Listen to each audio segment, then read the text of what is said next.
Hello and welcome to episode 150. That's 150 for Schnozcast on Saturday, November 20th, 2021. This is Bob along with my stalwart chums, Nick, Cory, Todd, and special guest, once again, Greg Gumto joining us.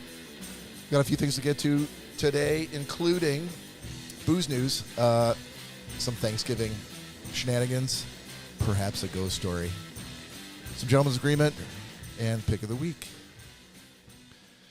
Ladies and gentlemen, thanks for joining us. If you are new to the podcast, welcome. You can find us here every week at this time. You can also stream us out on the streaming services.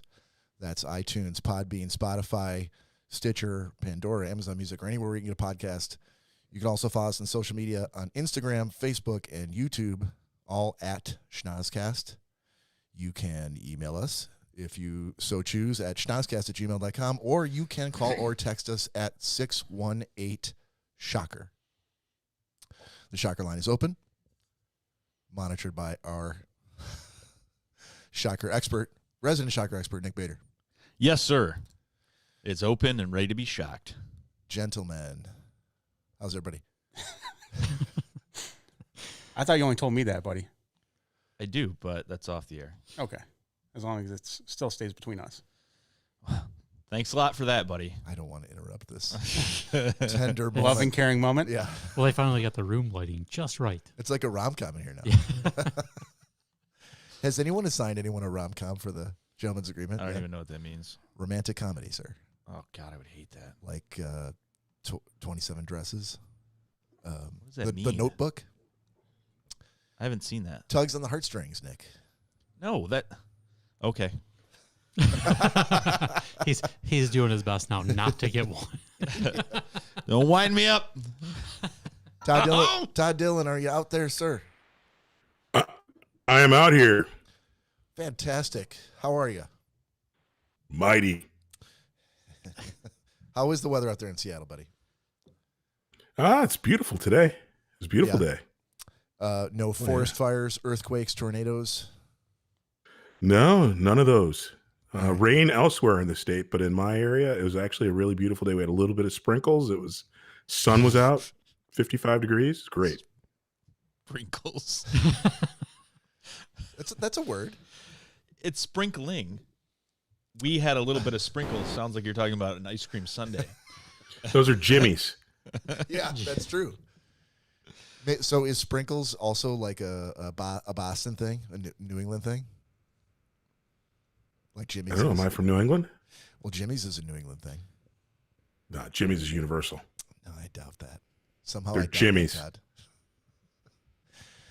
All right, so it's a full moon tonight, you fucks.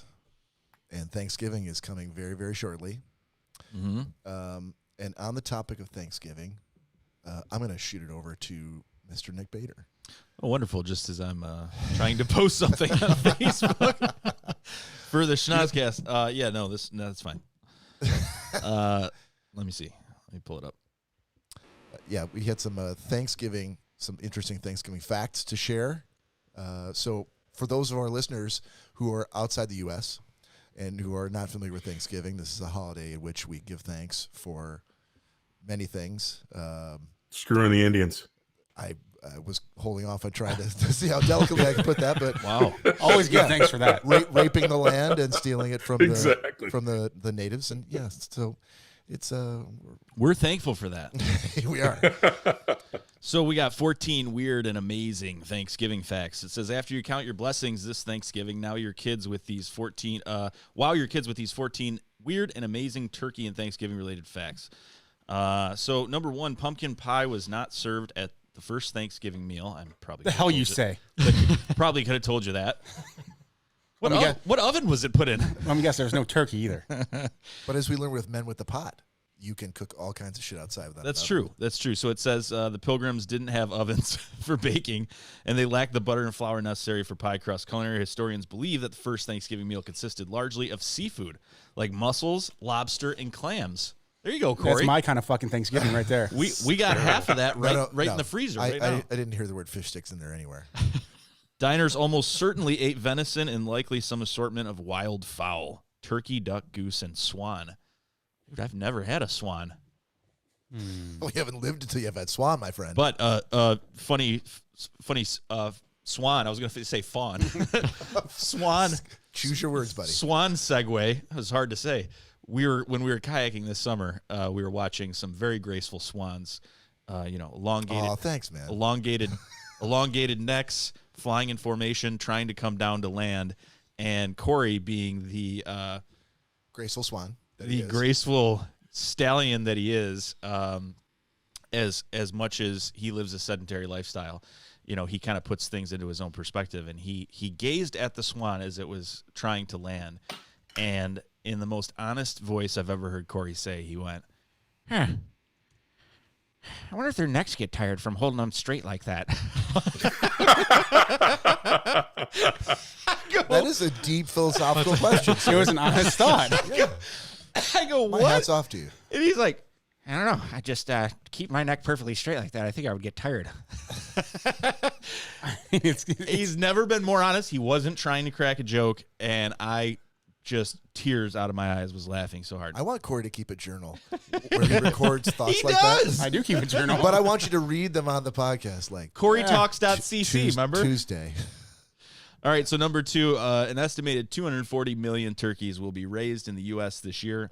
Of the 240 million turkeys raised this year, 45 million, or 18%, will be baked, grilled, and fried this Thanksgiving. If you're thinking of frying your bird this year, use extra caution. Make sure that the fryer is outside, far away from anything flammable, and do not put a frozen turkey in the fryer. Number 3. That's a dated thing then. It's dated?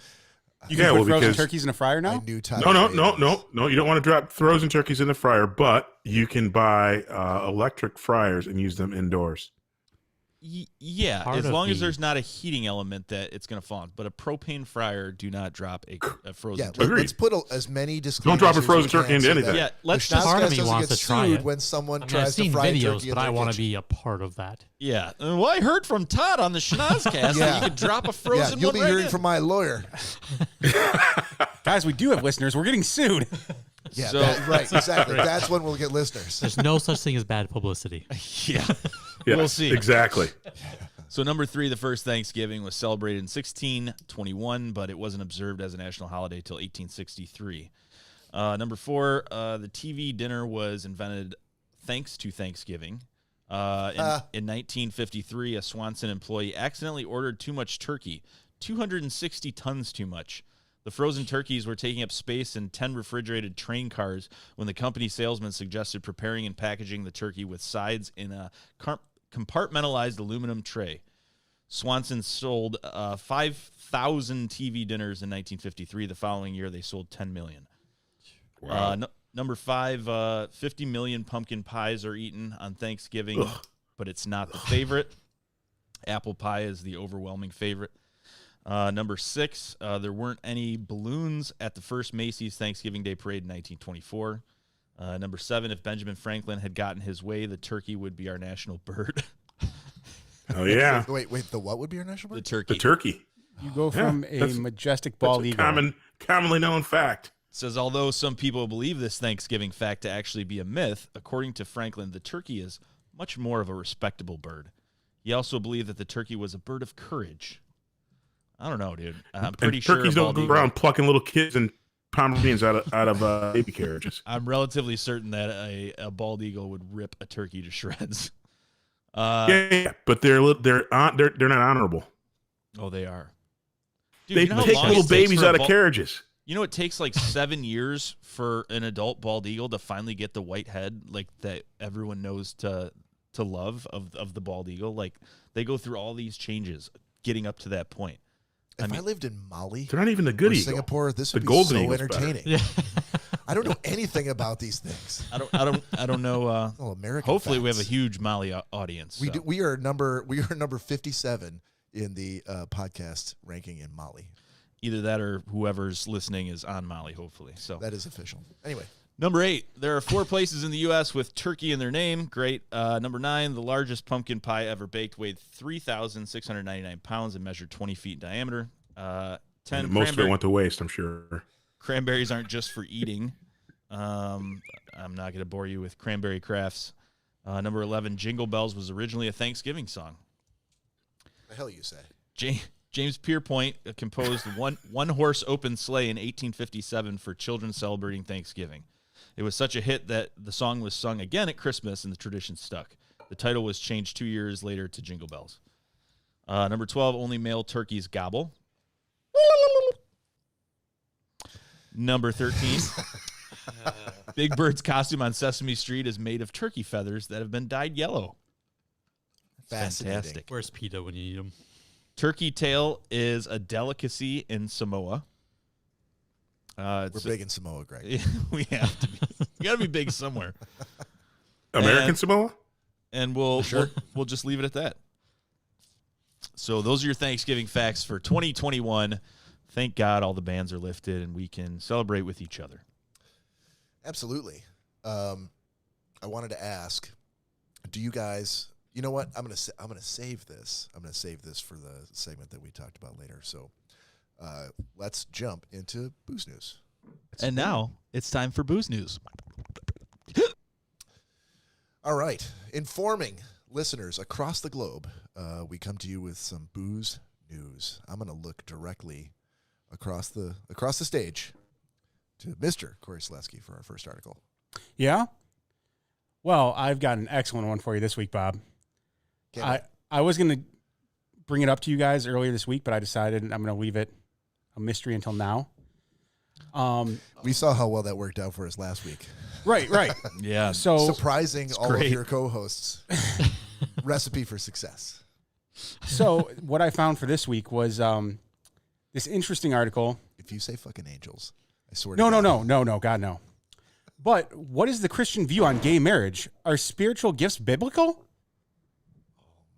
Can Christians drink alcohol? No. Oh, no? Should we not do that? Let's not do this one, no. Oh, I thought I was just kind of going off last week. Okay. You were ripping off last week. I was trying to. I thought. So you don't actually have an article? You're just trying to fucking Suddenly I felt my asshole slam Sure, shut again. Oh, thank God. Okay. So looking over to my left there, Mr. Nick Bader. Oh, yeah. I'm cutting all of that out. I'll just no, that's fine. It was a joke. We got to be able I know it was, we got to but- be able to make fun of ourselves. If I thought that people were like a good television series, watching every episode, listening to every episode of the podcast, then they would get that reference. But Well, they're going to have to go Well, back now and they're listen. gonna have to go back and listen. to the last episode. all right, that's a good point. Yeah, they'll never know why I call him TT then either. Exactly. Oh, The world yeah. may never Oh, know, yeah. Todd. Are No. you, I just read something. This could be you. you want me to do this? Yeah. You've given me articles before. I don't. No, I'm going to tell you. I'd rather you did it. Honestly, I don't. Need I to can hog just the keep mic. talking this whole time while everyone stares at us. Totally fine. Oh, great. So hiker finds a stream of beer in Hawaii. So it says, while hiking through Waiapo, Hawaii, last month, a man was surprised to smell booze. So he followed the odor and found a stream with the same alcohol content, 1.2% as the beer made in the UK. He described the smell as being horrific. An activist who runs a nonprofit Enderwatch, Carol Cox, the hiker contacted him after finding the stream, which is located 120 feet below the freeway on the island of Oahu. Cox went out to the location with a few colleagues after the call. They noticed that there was a storm drain underneath the freeway that expelled the water down from a cliff and into the stream. We found a completely dysfunctional storm drain that dumps down the face of the canyon, he said, adding that it was a 6-foot round metal cylinder extended underneath the freeway. Nearby, on the other side of a busy street, there was also a warehouse for one of the state's largest distributors of alcohol and liquor. Government officials identified the source of the alcohol as a distributor, Paradise Beverages Incorporated, according to emails reviewed by the Washington Post. Anthony Rowe, the distributor's director of operations, said the company is cooperative with investigations into the stream. It may be coming from us, so that's why we're working with the proper authorities. If you're smelling beer and it's right below us down the stream, I guess you found out what the fuck we've been doing for the past couple years. Hawaii News now tested the stream's water alcohol level and found that it was, in fact, 1.2% alcohol by volume in the stream running directly below the warehouse. 1.2. That's just really low. That's so weak. Yeah, but dude, it's a stream. Sorry, it's like my blood's Yeah. got 1.2. you constantly. could just face the stream like I whatever was the gonna say, you flow just is have and to just open your mouth up and Yeah, just- start drinking. that's the way to go. Although Paradise Beverage is working with the government, Cox said contaminated streams are commonplace in Hawaii. I don't even worry about it. Hey, look, we're killing the bacteria. He said that it's also found streams contaminated with paint and cement. I would hate to have a cement running, flowing stream. Wouldn't that be horrible? Cox said the lack of respect for the land and the water, even though we preach it all the time, we don't practice what we preach. With few remaining wetlands, the Hawaiian Islands are ecologically fragile, he added. Cox noted that November 8th complaint to the Clean Ocean Water and Waters Act branch of Hawaii's Department of Health said the stream contamination was in violation of their act. In a statement, the Transportation Department spokesperson said the officials will continue to work with the Department of Health and the city of Honolulu for further action that may be required. So, yeah, if you're in Hawaii before they get it cleaned up, drink those streams. Free beer. Go grab yourself a fucking pint. Drink the streams. All right, I'm gonna move the other part that you were gonna talk about to later because I feel like if I dished it off to you again, you're gonna get mad at me. Oh yeah, I got it. We like to let Nick tell 3 long stories in a row, gets it all out of his system, and then he just never says anything for the rest of the show. He just kind of tires himself out. Yeah. I beg to differ with you. I think this is awesome because you literally. So we're talking a lot. What do the Shenanigans fellas do before the podcast? We like to take some advice that we once got from James Krabby Pappas and do some pre-gaming. So it's a little preparatory work. Try to make a show that has a little bit of structure to it, so we're not and ahhing all the way through the show.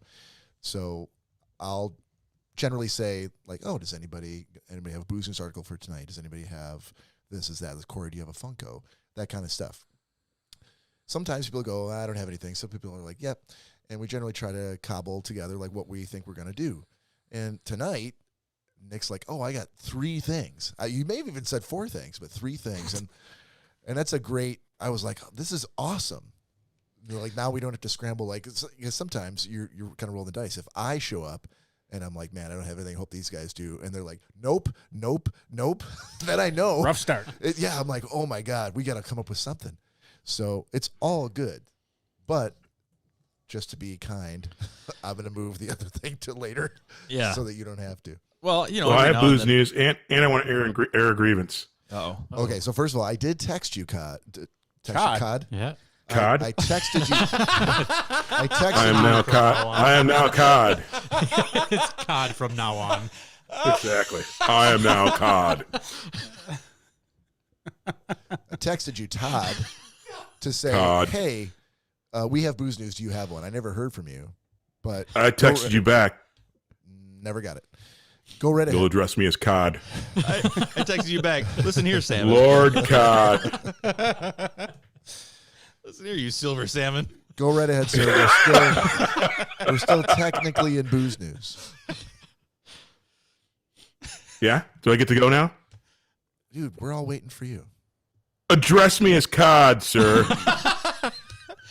I'm 2 seconds away from muting your mic, so either start the Booze News or we can move on. God, it kind of sounds like you got some chips on your shoulder.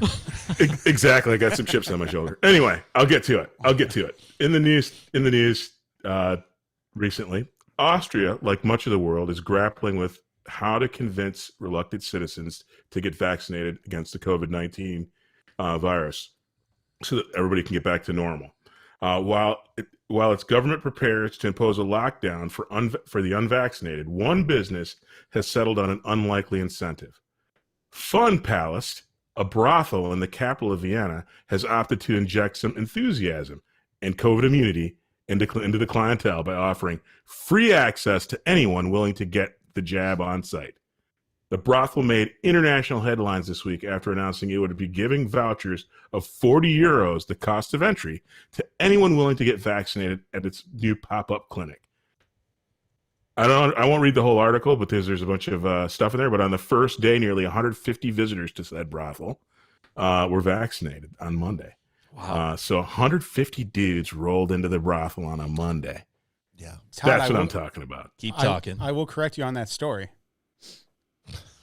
There was not just 150 males that rolled into that place because I read this story too, and I'm glad you picked it because I should have put it in my notes. But it was also open to females, and there was a large female population that also showed up as well. I happen to call men and ladies dudes, so get off my job. Okay. Gotcha.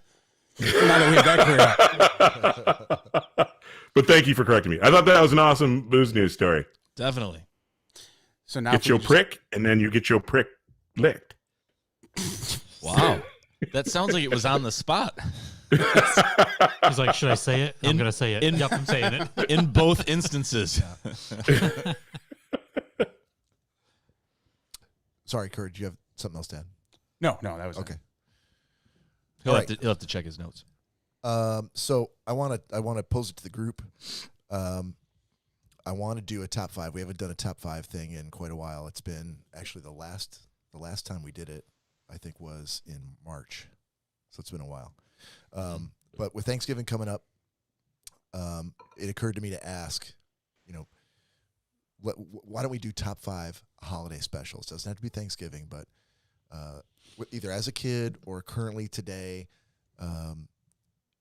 Thanksgiving is another great, like a lot of people watch. Nick made some artwork this week for a play on Charlie Brown Thanksgiving with us. I don't know if anybody saw it, but it's out there on Facebook. Me and Nick were at the kid table. Yeah. Yeah, honestly, I think we were. You should have gotten a string of popcorn and some toast at the very least, but he gave you nothing. But I always watch Charlie Brown Thanksgiving with my kids, and I'm like, well, I can't be the only one. But there's lots of other, whether it's Christmas movies or whether it's any other holiday specials that are out there as a kid or as a grown up that you may have at one point or currently still do watch. I want to do top 5 for that. So does that sound like it'll work? Everybody Sounds good. For Thanksgiving? could be any holiday special. I don't want to limit to Oh. Thanksgiving. Could Okay, I was going to say that's a very narrow. I didn't want to make it that narrow, so any Okay. holiday special is good. So we could do that now, or we could do a little lightning round, and you guys could think about it in the meantime. Yeah, so give us a second to think on the Excellent. 5. So, this is going to make an editing nightmare because I'm now moving over to lightning round. That's fine. Okay, let's do. So these first few for lightning round are. I'm just going to say if you're going to answer the affirmative, just say your name, and we'll do that. So, say your name if you know how to salsa dance. Did you think anyone in this room? Yeah, Todd Dillon. I did. I'm like, Todd's got to know how to salsa dance.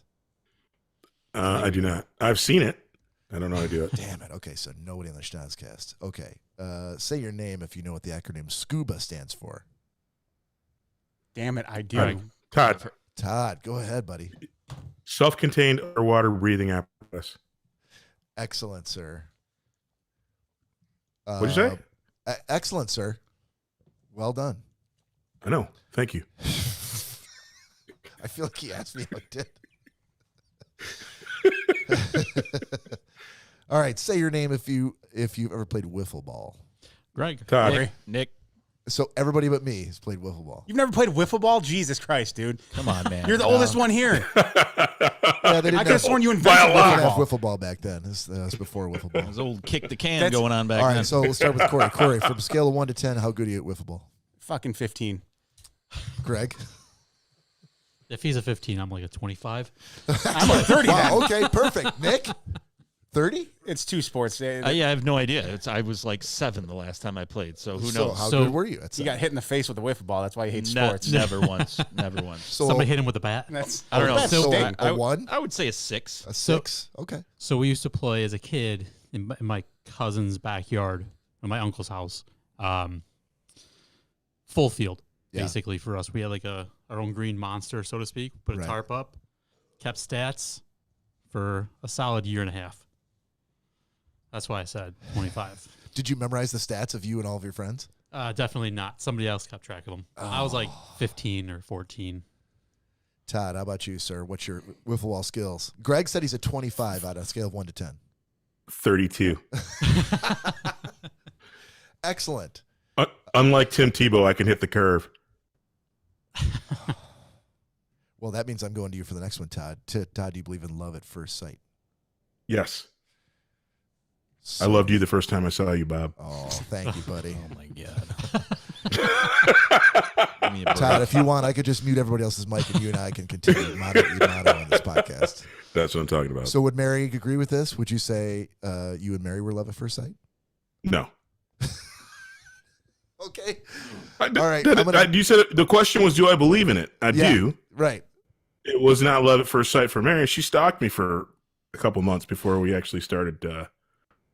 Nice save. So you were just on the run from a crazy person at the beginning of the relationship. I really hope she's listening tonight. Let's go to our other resident, soon-to-be ex-bachelor, Mr. Cory Slesky. What was the question? Do you believe in love at first sight? I don't know. You don't have to worry because Danielle's not listening. Yeah, no, she's listening to the podcast. Yeah, of course I do. Oh, but no, you said she's not listening. You could be honest. I know. I'm kidding. No, I do. You do not believe in it. Okay, thank you for telling me what I do and don't believe You don't. in. From He now doesn't. on, when I want you to answer, I'm going to ask him. Yes, please. All right. Yeah. Because clearly Nick knows my feelings better. Exactly. Yeah. Who did you see for the Nick, first time without talking to and we're like, I'm in love, and it worked out? We will not discuss. Yeah. Yeah. Right. Whoever they are, Cory's friends with them on Instagram today. Thinking someone is smoking hot immediately is not constitute That's different as than love at first sight, buddy. Love at first sight. Or is it? I mean, sometimes. Exactly. Greg? No. No? Wow, interesting. Okay. Nick, no. Thank you. All right. Nick, how many cups of coffee do you drink per day? 2 to 3. I know Cory's a 0. 0. Greg, do you drink coffee? 0. 0? Todd, what about you? Well, I don't drink any cups of coffee, but I have a container full of iced coffee most every day. So How big there's is that probably container? like 3 cups of. It's pretty big. Probably it's like 32 ounces. Is that like 1 cup of coffee? No. No. Good Lord. Cup of coffee is 8 like ounces? 8 ounces, yeah. Yeah. So I have 3 a day. I guess. No, that's actually 4. I'm no math whiz, but You're looking to the wrong direction, buddy.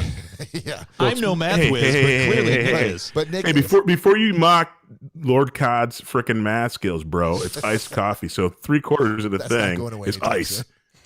soon. Yeah. It's mostly ice. Yeah, that's Todd, I would back you up any day, buddy. But unfortunately, if you're making iced coffee or ordering iced coffee the correct way, they make it stronger because they know it's going to be iced, and they know it's gonna be I don't they know it's order gonna be it. watered down. I actually personally pour the liquid in my container, so I know it's about 3 cups, and the rest is ice. Is it some sort of Keurig that has an iced coffee function on it, or you just take coffee and put it in the fridge?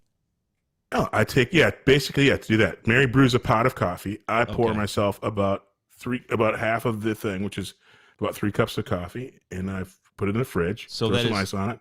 So that is true, but technically iced coffee should be much stronger because it's going to be watered down. So just an FYI. I'm a soft iced coffee drinker. Yeah, you are. This is the most fact heavy episode we've done in quite a while. Word. I think I'm probably 3, at least 3 a day. I knew I loved you, Bob. 2 people love you on this podcast.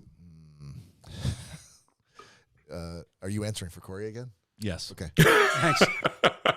Greg, what's your ideal outside temperature? 26 degrees. 26. C It's or like F? that. Yeah. It's like that good weather for skiing.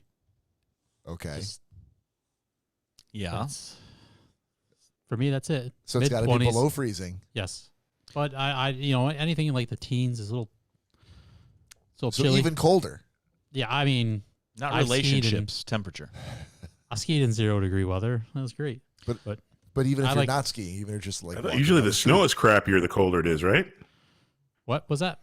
Isn't the snow crappy if it's still 0?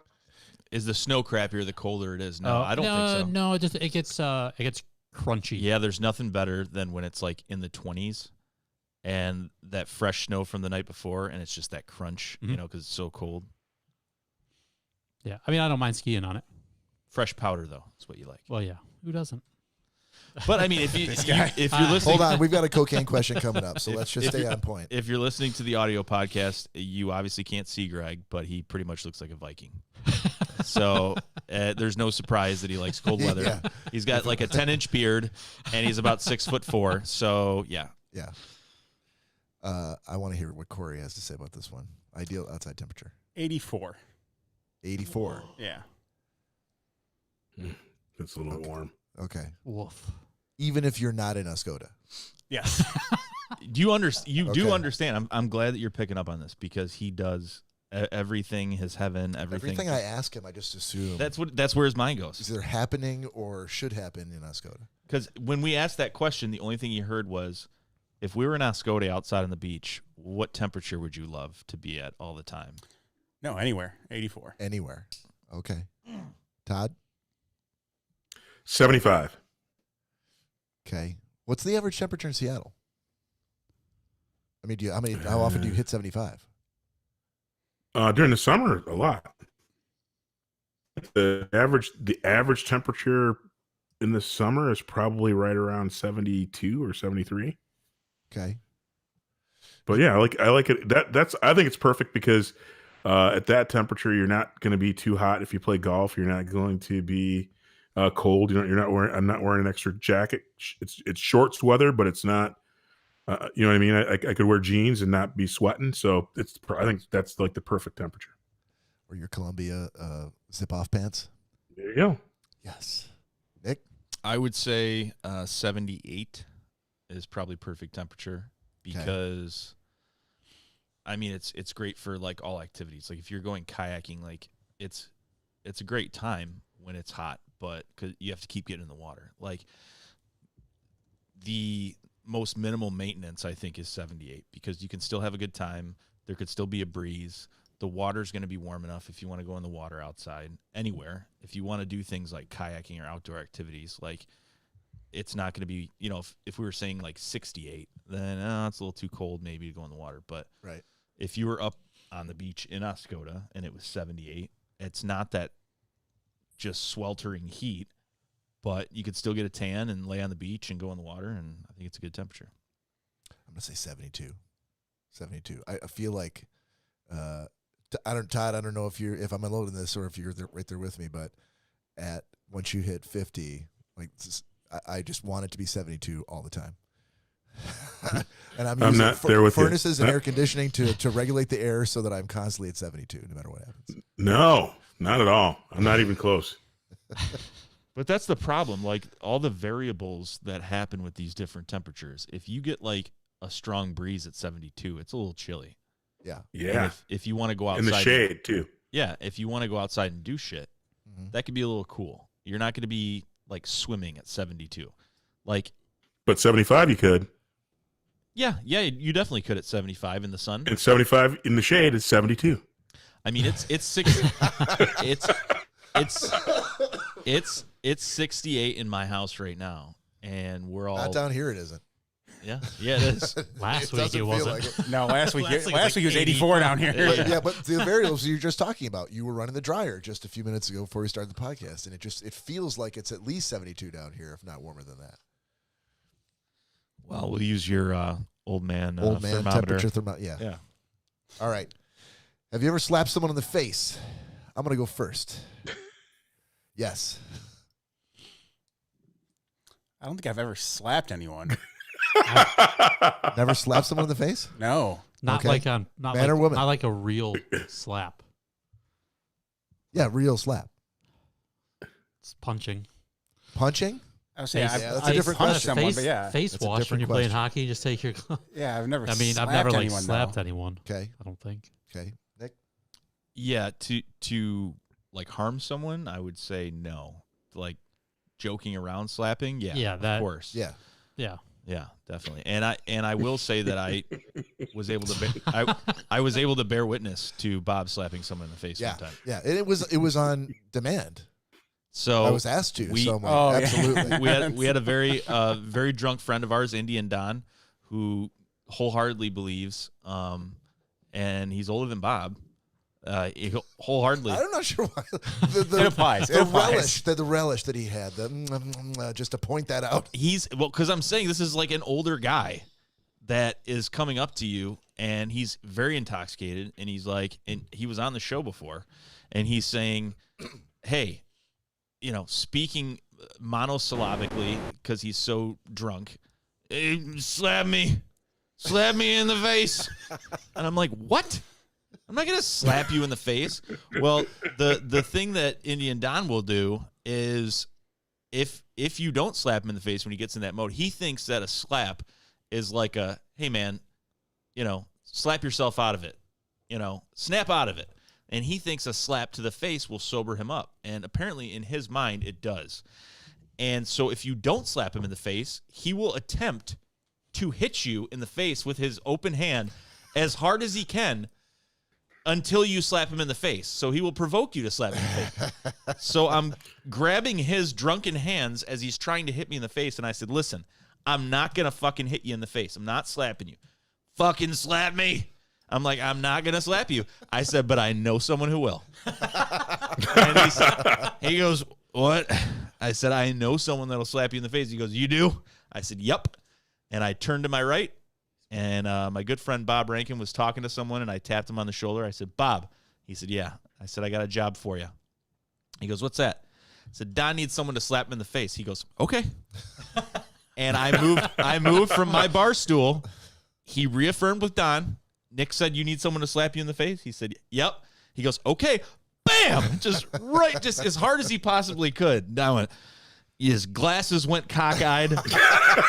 His hair, he has a long pony, like an old man pony, it went all frizzy. And he was like, thanks, brother. I hope. And did he have one stray tear? No. That would have been perfect. Yeah. And he started hugging Bob, and he's like, I really appreciate that. That's what I needed. And I'm like, whoa, I'm a friend too. Like, wait, I was your best friend. Yeah. Yeah, Don and I have been friends ever since. Yep. And I've never seen more conviction on someone's face than Bob Rankin at that moment. He didn't ask why, how hard. Who is it? What's going on? I said, Don wants you to slap him in the face. And he went, okay. Very matter of fact. But I did confirm. Yeah, he did. He confirmed. Did you say you needed me to slap someone to slap you in the face? He goes, yep. Bob was like, this is my moment right now. Moments like those only come along once in a lifetime, my friend. You're not wrong. There was a rosy glow on Bob's face after that smack. Like that. Well, that made my night. He had checked off a bucket list. Like, he's like, done. Sleep with a supermodel, slap someone in the face. I will say Don was pretty happy after that too. He was. It was weird. It was a both of their night pants to remember. Both their pants were wet. Different reasons. Yeah. Why is it exactly though he can't slap himself to sober himself up? I don't think you can. Todd, it's kind of like it's jerking coming. yourself off as opposed to someone else doing it. That's true. That's why I don't. None of us do, clearly, because it's just not the same. Todd, you got a shot? Hold on. Todd, have you slapped somebody? Oh, hell yeah. Okay. Oh, hell yeah. Can you elaborate? She's downstairs right now. Todd's a pimp. She stalked me right before the wedding. So who hasn't slap boxed? So I've done that. And I have definitely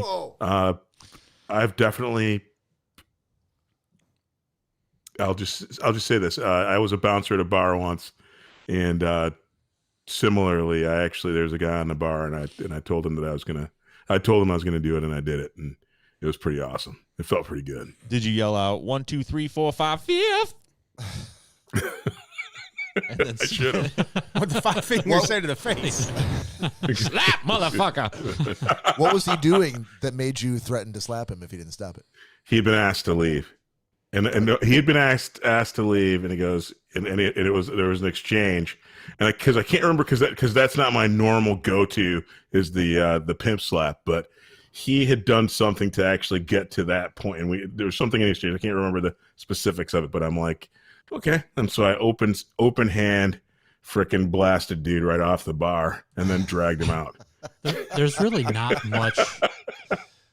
many things out there that's more embarrassing than getting slapped Or slapped by another. I'm just saying by another man. As a man, by another man. By another man getting slapped. There's Slapped really by a woman. It happens all the time. Well, okay, hold on. So this isn't part of the question, but it begs the follow-up. Has anyone here ever been slapped by a woman? I feel, Bob, that number's probably high.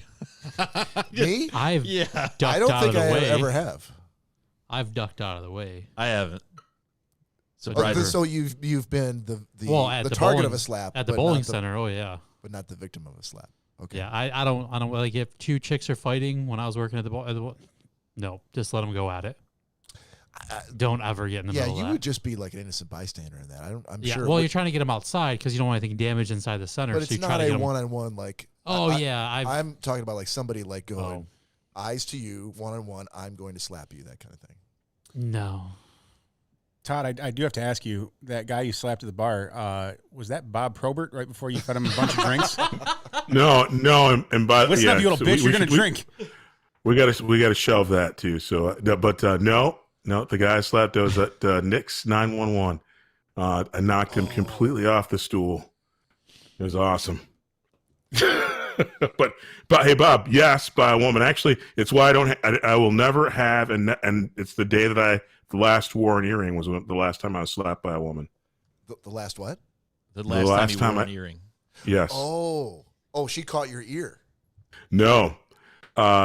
This is another bouncer story. I used to bounce at Dooley's in Ann Arbor when I graduated from college, and there was a woman that I didn't let into the bar because she had a fake ID, and she insisted it was her ID. And upon me telling her to in probably a little colorful language to getting, because she wasn't. Yeah. But anyway, she slapped me and then ripped my hoop earring out of my ear. Oh no. That would hurt. To this day, I did not lay a finger on her. To this day, is there a broken lobe? You, sir, are No. Actually, it healed. Unfortunately, it wasn't like a thick thing, so it broke. But if you look at my earlobe, you can see where there was a hole, and now it's like a line because she tugged it like a good couple. Yeah. That sucks, buddy. We got a couple more to do, but these shots are going to get really warm before we do it. So, Todd, you got to. Yes, sir. I'm just going to assume you're doing Crown Apple. I'm doing Crown Apple today. There you go. So, out there, if you're listening to us and you have some booze handy, please pour yourself a shot and then pause us. And now we're back, and now you can do it with us. Cheers. Cheers. Salute.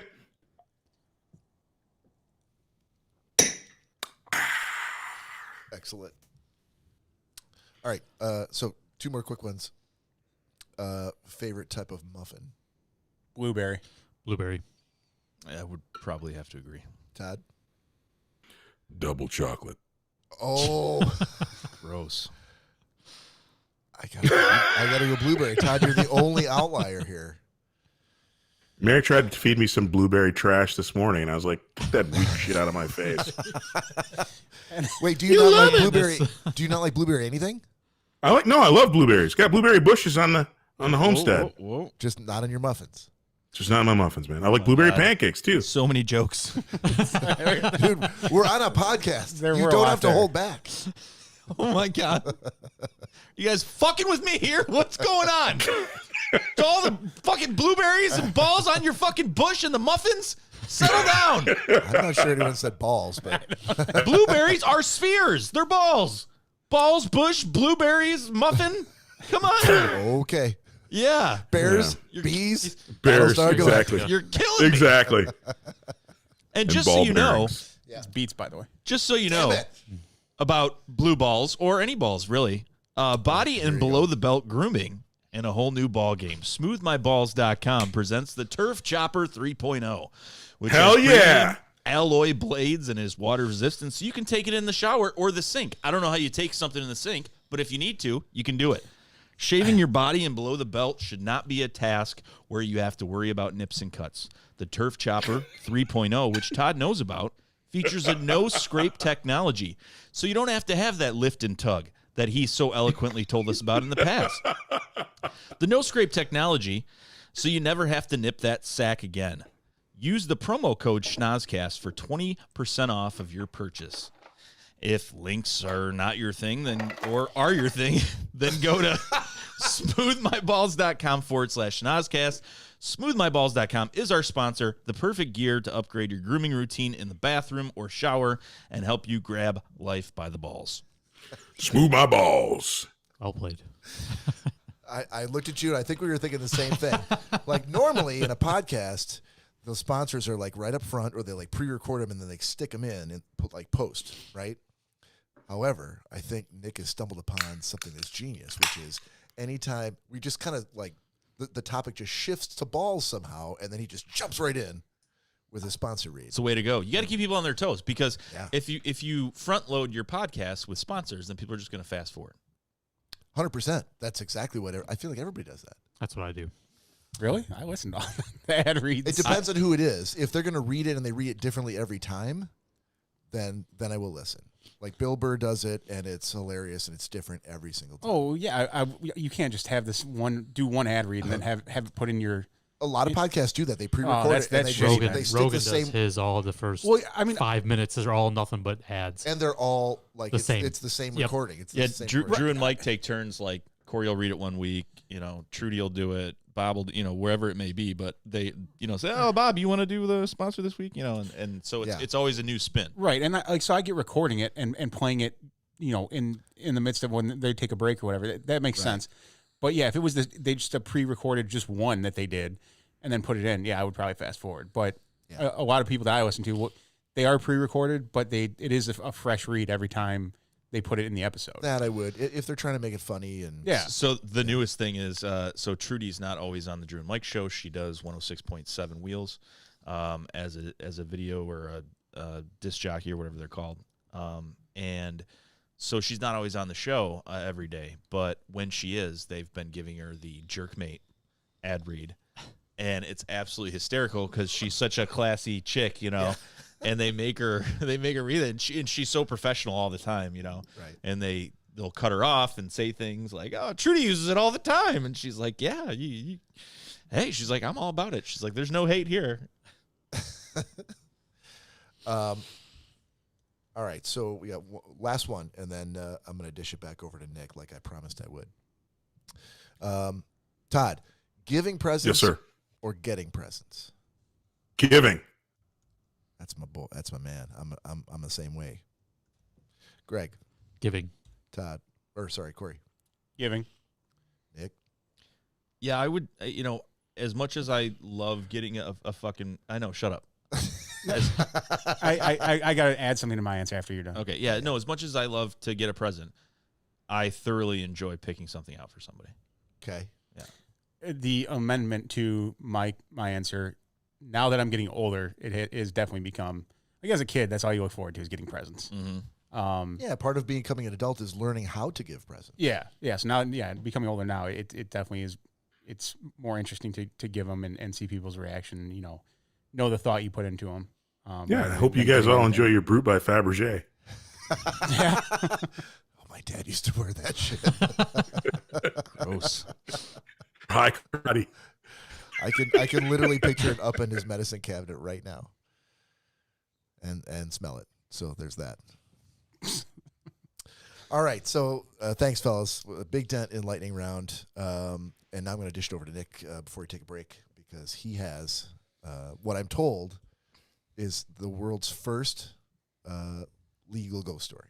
Yeah, so it's the one and only so far that I've heard. So it's a ghost who actually helped solve her own murder. So this article, as it reads, one January afternoon, 1897, Erasmus Edward Shue, a blacksmith, sent his neighbor's young boy to see if Elva, Shue's wife of 3 months, needed anything from the market. So it says that the boy walked through the front door of the Shue's rural Greenbrier County, West Virginia log house and found Elva lying at the foot of the stairs. He stood for a moment looking at the woman, not knowing what to make of the scene. He's a young boy. Her body was stretched out straight, legs together. One arm was at her side and the other rested across her chest. Her head was tilted to one side. At first, he thought that she was simply asleep on the floor, but he stepped towards her quietly, calling out, Miss Shue, Miss Shue. When she didn't respond, he then panicked, bolted from the house, and ran back.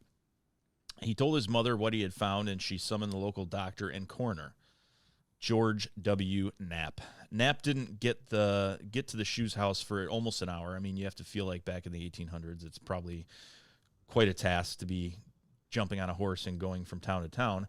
So he didn't get there for almost about an hour, and by the time he arrived, Shue had already gotten home. Carried his wife's body up to the bedroom, washed and dressed her, laid her out on the bed.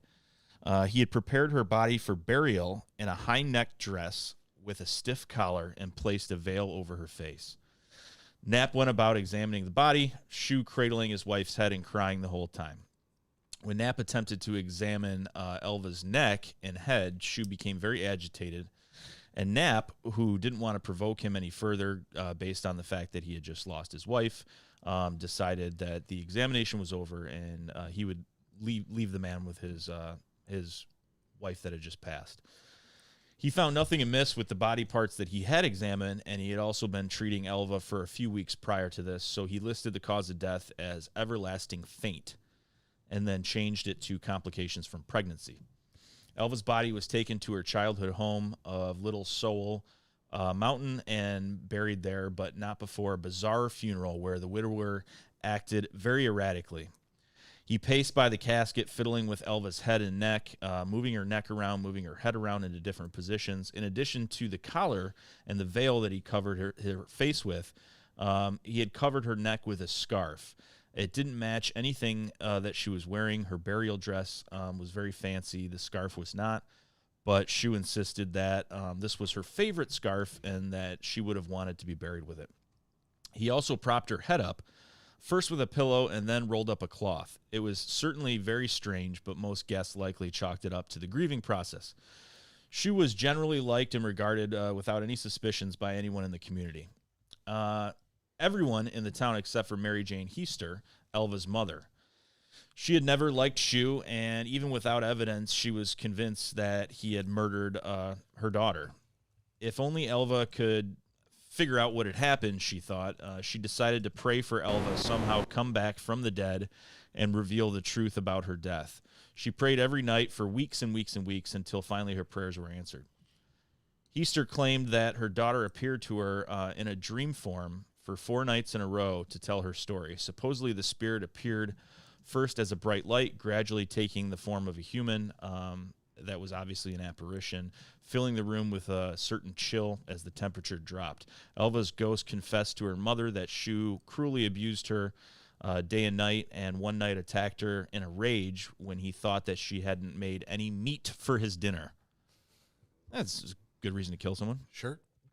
He had broken her He had broken her neck, the ghost said, and as she said this, the see-through apparition of what looked like her daughter spun her neck around 360.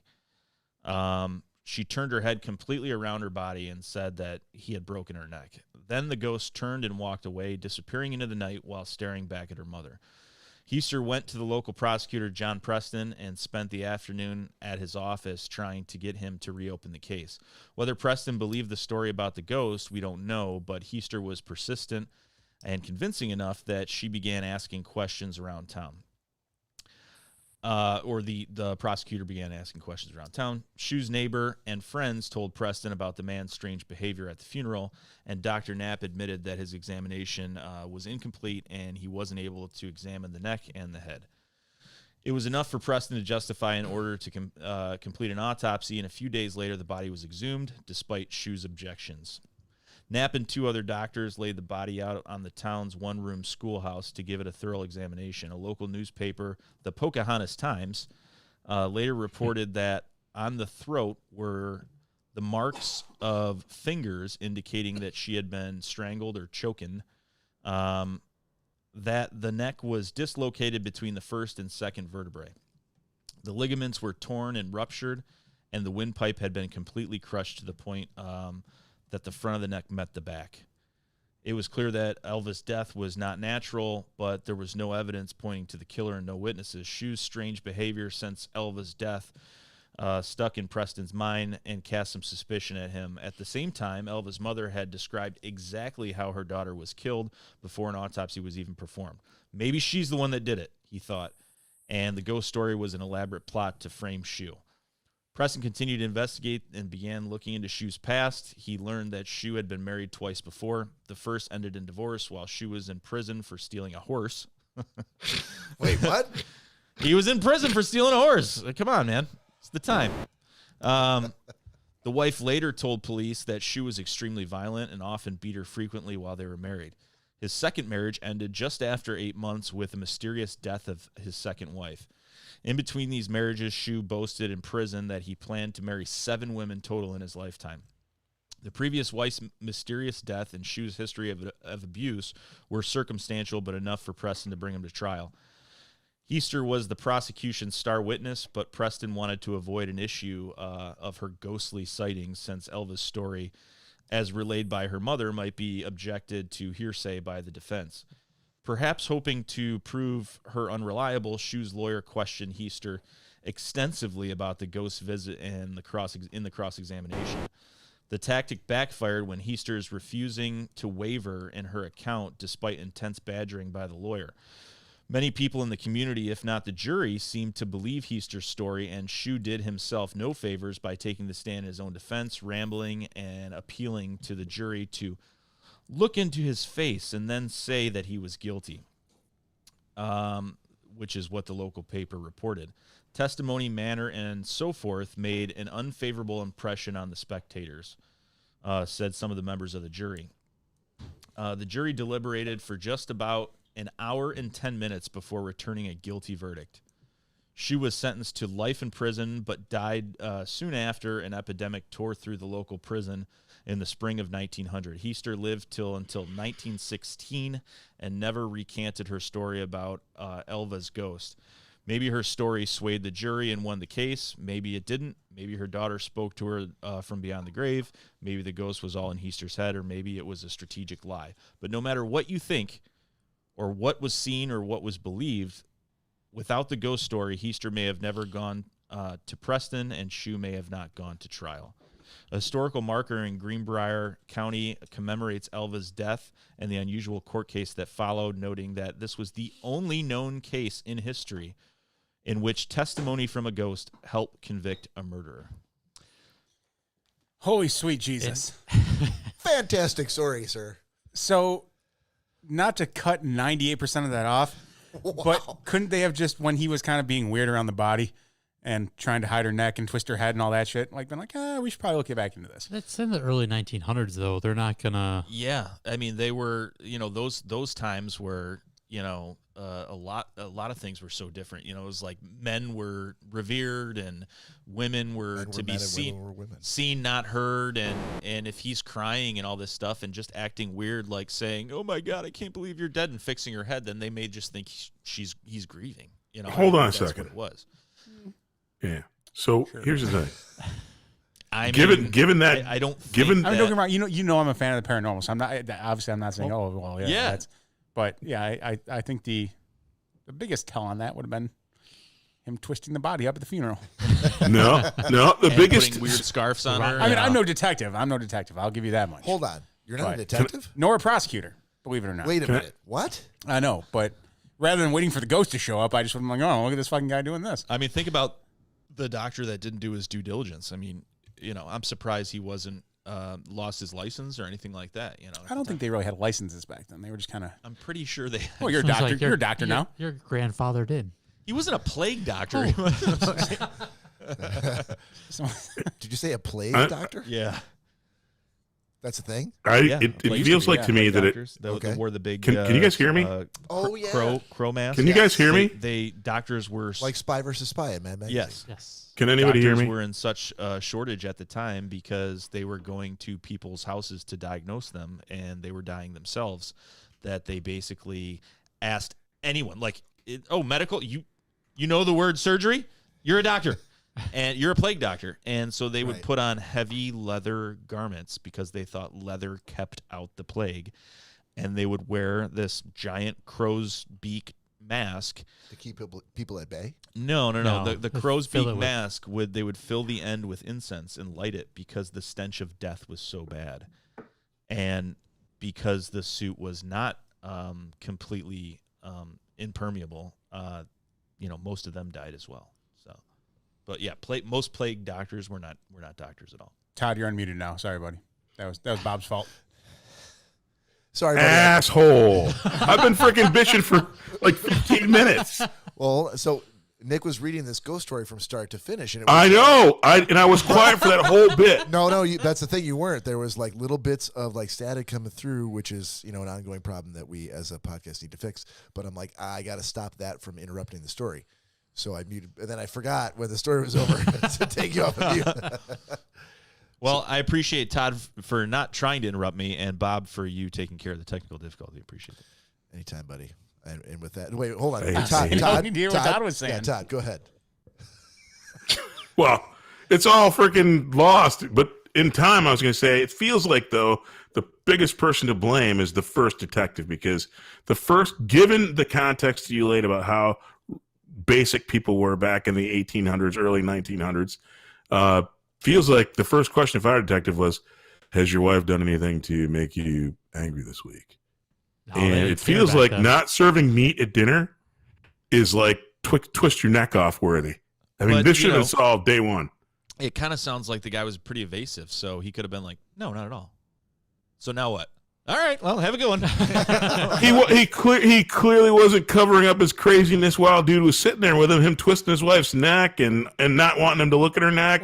Or Todd. I think he'd have been like, we get along for the most part, except for the neighbors might bitch about the fact that 2 days ago, bitch didn't serve meat at dinner. She didn't serve meat the other day, and I heard them yelling at each other. I was going to say, I'm sorry, Cod. Cod. Lord Cod. Now, Lord Cod. Now- There's your title of 150. Lord Cod. now, if the detective sat down with the guy and was like, so has anything gone on recently that, could have brought this about? And the guy was like, yeah, she didn't make meat the other day. Do you think the detective was like, well, okay, she had it coming, and just walked out? Well, actually, better Yes. yet, Cory. It's the Let's flip 1800s. this on its head. What did you have for dinner for the last 7 days, sir? Fish sticks. Well, we had venison and corn, and then the next day we had a little hog balls and gravy, and then the third day we had a spinach casserole, vegetarian spinach casserole, and then after that, she didn't cook for me anymore. Speaking of balls, smoothyourballs.com for all your shaving needs. Smoothmyballs.com. Hog balls. All right, we're going to take a break. We're going to take a break. We'll be back in just a few minutes.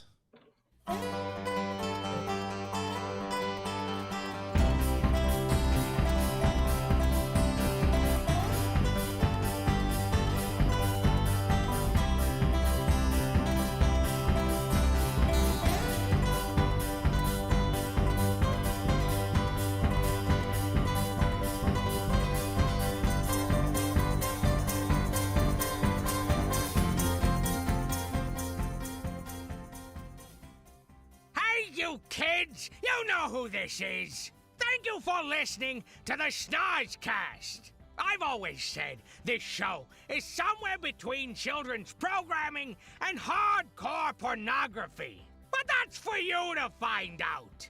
My good friends Cory, Bob, and Nick are a bit busy right now, taking a break. We all know that Nick is probably telling a horribly boring and long-winded story. Bob's proudly making love to a vinyl of the Ray Conniff Singers.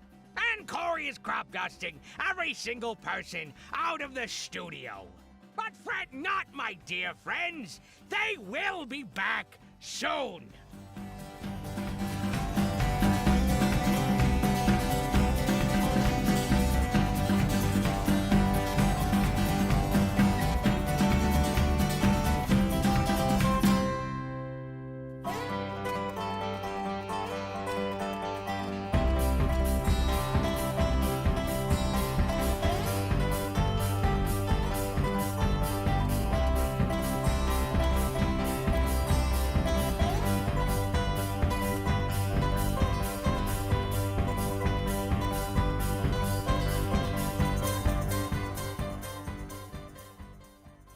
strap me to a pig and roll me in the mud. If you're still listening to the Schnozzcast, you big Egypts, then you're already ahead of the game. Me boys Nick, Cory and Bob are probably still pouring their pints, but we'll be back very shortly. As me old daddy-o, me old lad used to remark, here's to cheating, stealing, fighting and drinking. If you cheat, may you cheat death.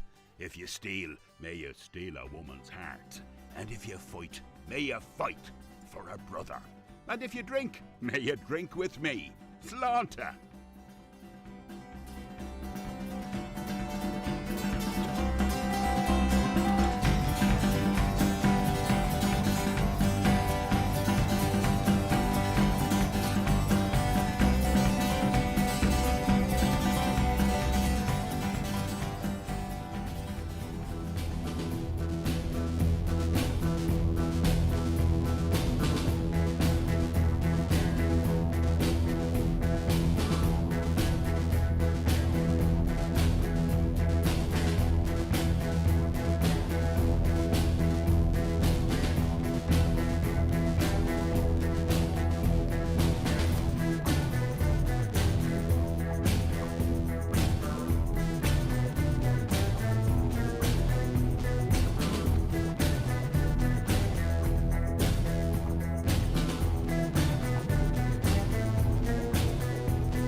G'day from down under. Just a quick word so there's no whinging. No worries, the boys from Schnozzcast are taking a break from a ripper episode. Just grabbing a slab from the bottle-o to quench their thirst. So relax, grab yourself a coldie and enjoy the music. Ta!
Whoa there. Just hold your horses. I can tell that some of y'all are getting a little bit squirrely about waiting for Bob, Cory, and Nick to get back to business with the rest of this fine episode of Schnozcast, which is pretty as a peach. It won't be much longer now. Maybe something that's all cattywampus with the microphones or something. You know how these things are. You're preaching to the choir because I can't wait neither. Anyway, the boys are fixing to come back with a whole mess of funny stuff that's hotter than a hooker's doorknob on payday. So just take a rest and enjoy the music, darling.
Listening to the Schnozcast, dig it? My boys Cory, Nick, and Bob probably crushing some cans before the next match. Yeah, Miss Elizabeth and I never miss the opportunity to feel the excitement that is Schnozcast. Yeah, you know the Macho Man is the Tower of Power. Too sweet to be sour. Take it from the Macho Man. Hang in there, brother. Ooh, yeah.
And welcome back to the second half.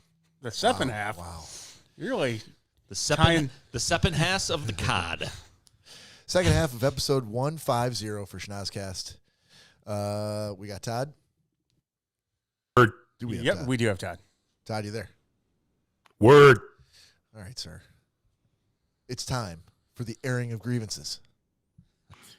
Yes. I'm gonna tell you what I think about you, and you're gonna listen. Yeah. Yeah. And I want this to be, I want to hear how it goes, but even before I've heard a word, I want this to be a regular thing. I don't know how we do it, but maybe I don't know of any other podcasts that are doing an airing of grievances segment. So go ahead. All right. So I have some grievances to air. I recently traveled, made a business trip from Seattle to Boston. And so before I get started with my airing of grievances, I want to say this is not intended to body shame anyone or even closely state that I have a good body. I'm a big fat old dude now. But my grievance is this.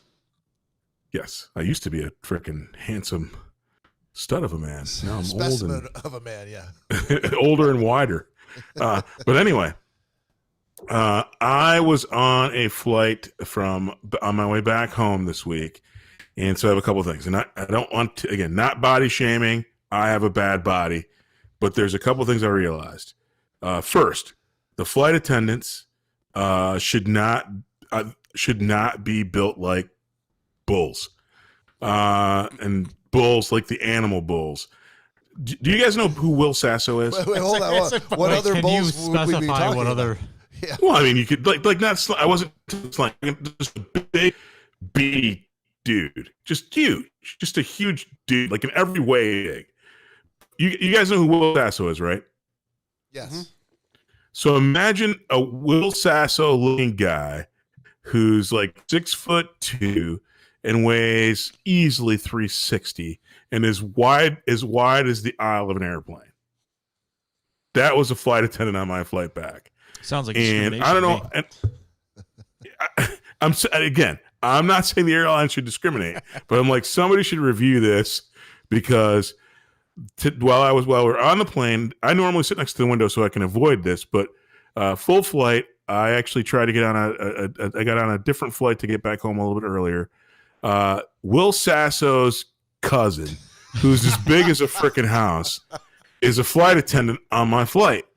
And they push us. So, and I'm on the aisle, which I'm normally in the window to avoid this, but I'm on the aisle. I'm a big guy. So my arm is in the aisle. So it takes up at least 4 or 5 inches into the aisle because I'm a wide gentleman. And so they push the cart up. And normally that cart hits me in the elbow before it actually gets to my shoulder. And I know, hey, bring it in a little bit because That's how I know the it's cart's time to eat. coming. Yeah, exactly. Time for Exactly. a drink, yeah. Exactly. But this is the first time ever, though. They pushed the cart just past my seat, a row ahead of me, and then imagine Will Sasso's bull cousin frickin' pirouetting, handing out waters and peanuts and all manner of other things to people. And his ass had my face, my chest. This dude's ass was in my frickin' row more than my ass was in the seat for the 6-hour flight home. And I'm just saying, and by the way, since it's a 6-hour flight, these people did the same dance again later in the flight. And I'm like, no fucking way, dude. Your ass, my arms, I showered twice since I've been home. My arms like Will Sasso's ass. That's the one. My second difference is this. Bitches as big as Will Sasso sitting a row ahead of me to my right where I can't avoid looking should not wear Adidas sweatpants and thongs. Oh my goodness. Those are my grievances. So, Todd, my only takeaway is from a generally non-politically correct person to a politically correct person, I feel like you have to recant most of what you said. Because what you should really think about are other people's feelings. And you should really, there's a good chance that they might be listening to the show. And you just probably shouldn't be saying things like that because you have to put yourself in their shoes. Well, I'm going to piggyback on what Nick just said. I'm going to clarify and say, when you say, I don't mean to body shame. I'm not body shaming. I'm just saying, dude, if I got a job next week. What you're really trying to say is it's impractical for such a wide person to be occupying such a narrow space in a plane if the goal is to make other passengers comfortable. Correct. That's not body shaming. That's just merely as a practicality. I think what Todd was really saying there is what I heard at least was the airlines need to go back to the 1970s. We are 3 piggybacks deep right now, by the way. Back when dudes used to drink and smoke a lot more and used to be a little thinner. And could feel the stewardesses up and get away with it. I think that's what Todd was just saying. Wow, this is a far cry from last week. So. Yeah, that is true. I do have to agree with Ty, as being a taller individual. When you do have to sit in the aisle, Hold on, I don't think anything of what Todd said Had to included do the word with taller. Well, A lot of it was taller, wider. I'm both. Yeah, we're a little bit wider. bullish. Listen, I'm both. So when I sit in a seat, especially if you're in coach, Yeah, And you're It's awful. godlike. yeah, Godlike, exactly. you son of a bitch. It's when you're sitting there and you got your feet hanging, like my feet, like Todd's arm hangs out, my arm hangs out, and my foot hangs out, and I usually have to move my foot when the person in front of me wants to get out of their seat. So couldn't the devil's advocate of this argument from Will Sasso's sister or brother, Bull cousin, I think. Bull cousin. whatever it may be, would, if they were here right now, which you can't necessarily talk about people when they're not in this, when they're not around to defend themselves. What? Of But course you can. I'm going to. but I mean, according to last week's Politically Correct, we want to do everything we can, right, to make everyone feel comfortable, and we're going to go the extra mile. Exactly. And- By the way, I love folks- Will Sasso, so that's a freaking compliment. So, but if that person were here, do you think they might be thinking, "Hey, buddy, how about lose a couple pounds so I'm not brushing my ass up against your elbow every time I'm trying to do my job? It's a plane. It's a small seat. Why don't you fly where there's some larger seats so I don't have to keep rubbing up against you each time? Like, Because I'm the paying customer. He's the employee. That's a good point. Counterpoint. Keep going. And I mean, Todd, you could also, with the the COD money that you have, He does have a lot of COD money. There is a thing called first class. So, again, if you'd listened to my story thoroughly or asked a clarifying question, I did state I got on a different plane that I had booked. And so, therefore, I was subject to normal people rules. And first thing available When was an you're aisle seat. When you're Lord COD. Yeah. Yeah. And that's when things went downhill, when I had to be treated like you fuckers. When I had to be treated like an everyday person. Sit back here with this and piss ants. All of a sudden, things I did it became better the first untenable. time. When the silver spoon was pulled from my lips, I tasted a very bitter medicine. And it tasted like asshole. Yep. Will Sasso asshole. Will Sasso asshole. We put the better looking flight attendants in the first class area. Yes. Yeah, literally. The aisle's a little bit wider, and they typically have the pixies up there. And I think you were a little peeved because normally your aluminum alarm clock that hits you in the funny bone to remind you that you need another drink because you're drooling all over yourself sleeping in your seat didn't happen. So you abruptly were awakened by an asshole in your face, and that probably upset you and ruined your flight. Yeah, normally at that point, Todd would have already had a hot towel on his face. I was gonna say he had a hot towel. Todd's like arm in the aisle. Yep. When the drink cart hits it, Right. startles me, wakes me up. I see a beautiful flight attendant. I order a drink. It's Yep. perfect. They say, more anything? He says, more everything. Oh, my goodness. Fellas, how can we make this a regular segment? We just got to get Todd to fly To more fly places. somewhere every week? Todd has to fly somewhere. I'm surprised he wasn't in his helicopter. No, I think I don't know that you know Todd well enough, but Todd could come up with some grievances even if he's just going down to the Kroger. I feel like these are larger people getting angry at other larger people.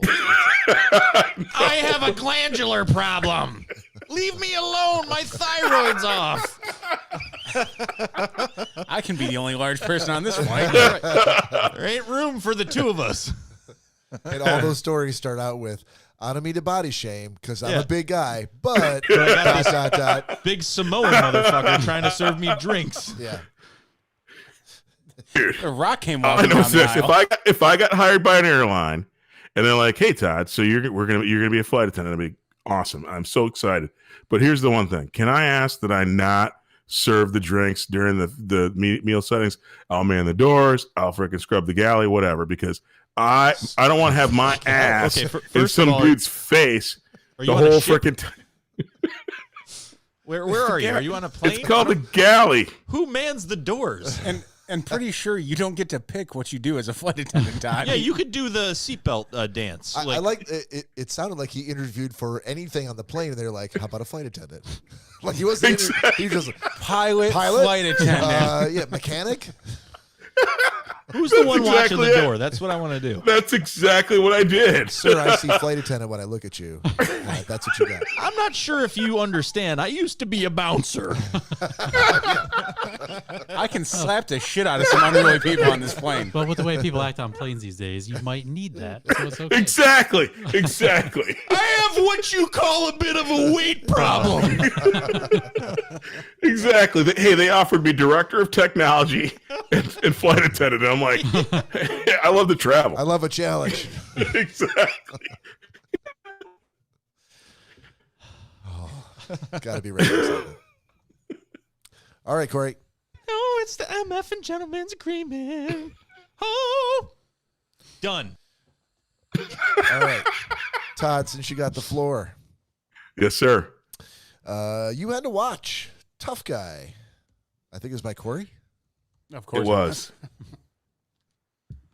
And so it's this is the toughest assignment ever. So I don't even know how to grade it, Cory. If you've seen, so let me tell you what it is. It's a documentary about the life of Bob Probert, how he grew up and entering the NHL all the way, and it covers up to his death. And if anybody's yeah, that's why. Quite honestly, when they got at that part in the film, when I knew that he left Tony's, I cried a lot. Actually, I woke my wife up and said, I feel like a total freaking heel. I actually was an enabler of a person with a really bad problem. And I was a young guy. Bob was a little bit older than me, 4 years older than me.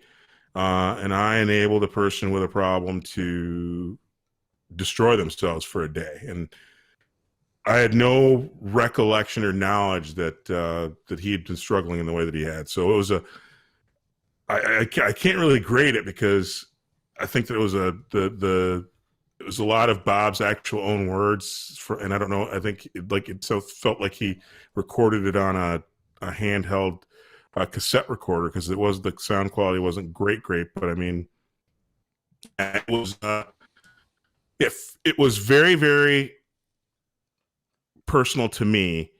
I don't know that, and I definitely know that I won't recommend it to anybody because I'm embarrassed about my part in it. But I think it was well done. Feeling good about yourself now? How's that old pat on the back?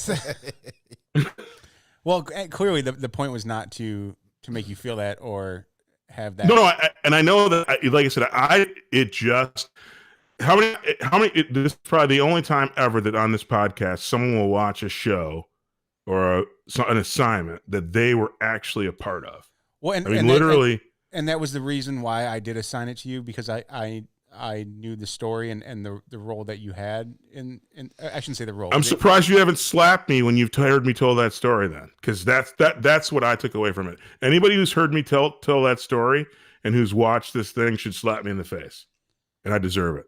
Yeah, no. Well, and again, that was not the point. It was, but knowing the connection that you had and the one. I know, like I said, I'm appreciative, Cory. I'm not knocking you. I'm not. This isn't a mad at Cory. This is, like I said, I think it's a 1 in a million. The fact that this is a documentary that has someone that I've not only met but actually interacted with, and when you see what the documentary is about, you can't help but feel that way. And right. Not cool. And like I said, thank you for giving it to me, because at the end of the day, it's going to make me a better person for the rest of my days. You're welcome, Todd. Just so you know, if you asked me to, I would slap you in the face right now, without hesitation, because I love you. Yep. So if you're listening, don't watch it unless you're truly a hockey fan, because it actually, from that perspective, some good highlights. It was so awesome seeing Stu Grimson and Shelley, because again, I had the opportunity during those days to actually hang out with some of those guys. So I have some great Dallas Drake stories as well. But it was very, very cool to actually see something made. And no, I wasn't in it, but I absolutely was tangibly a part of it and was with many of the people who were in it many, many times. So that was pretty cool. Well, cool and uncool, I guess, for my response to your review of it. So,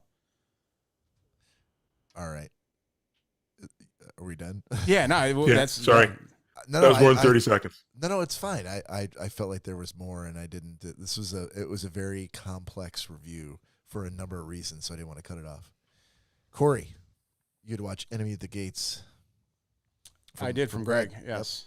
Yep. So your classic World War II film, but it's based around some sniper teams that are overseas and fighting in Stalingrad. Ooh, excuse me. Is this spoiler free or spoilery? No, it's spoiler free. Okay. The first thing, the cast, Ed Harris is in it as a Nazi general, which in any war movie, Ed Harris pops up. I'm like, well, this is going to be good because he's in every single war movie as some sort of bad dude. So they couldn't have gone wrong with that. But it's about this sniper team that's it's basically the World War II version of American Sniper.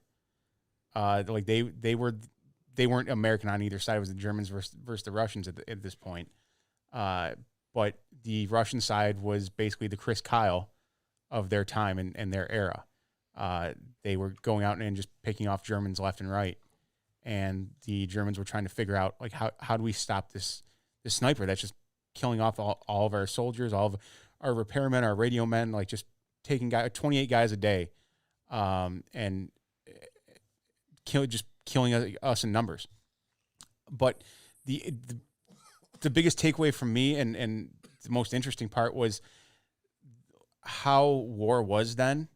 They were basically the sniper himself, Versailles. He was writing in the paper, the Russian paper every day, basically telling his exploits of how he was killing Germans and every shot he took, and it was being written in the daily paper to boost the morale of the Russians, to say, yeah, we're doing good, like we're getting a hold on the Germans and taking advantage of them. So like that, because obviously stuff like that would never be written in a paper nowadays. Like that just would be unheard of. And secondly, they were collecting every kill he had. They would go out and collect the dog tags of who they killed, and they were posting those in the papers. And I'm like, oh man, like that's crazy, because stuff like that just would not be okay whatsoever today. But back then, that was to boost the Russision people's spirits, to show like, oh yeah, we're doing good. We're kind of getting an upper hand on the Germans. So that was a very, very cool thing to see. And I shouldn't say cool, but it was eye-opening. The downsides, there was of course a love story mixed in with a female sniper that was working. I'm like, yeah, that clearly didn't happen. Was she hot? The Russians had so many Russians, like the women. Female snipers? Oh, 100%. Look into it. They were all over the place. And not saying that wasn't, but the love story in itself, that was like, okay, it would be like taking Saving Private Ryan and mixing in like a love interest. But if she's hot. Yeah, she wasn't the greatest, but I mean, in real life she might be, but in the movie it's nothing to write. They put some ugly makeup on her? Nothing to write home about. Okay, gotcha. But all around a great movie. Especially if you're a fan of that era and those movies, definitely check it out. And I'm actually surprised I hadn't seen it. The second it started, I was like, yeah, this is really crazy. I haven't seen this. So great pick, man. Enemy at the Gates. If you haven't seen it, I would say check it out. Where'd you find it? Hulu, I believe. Yeah. Okay.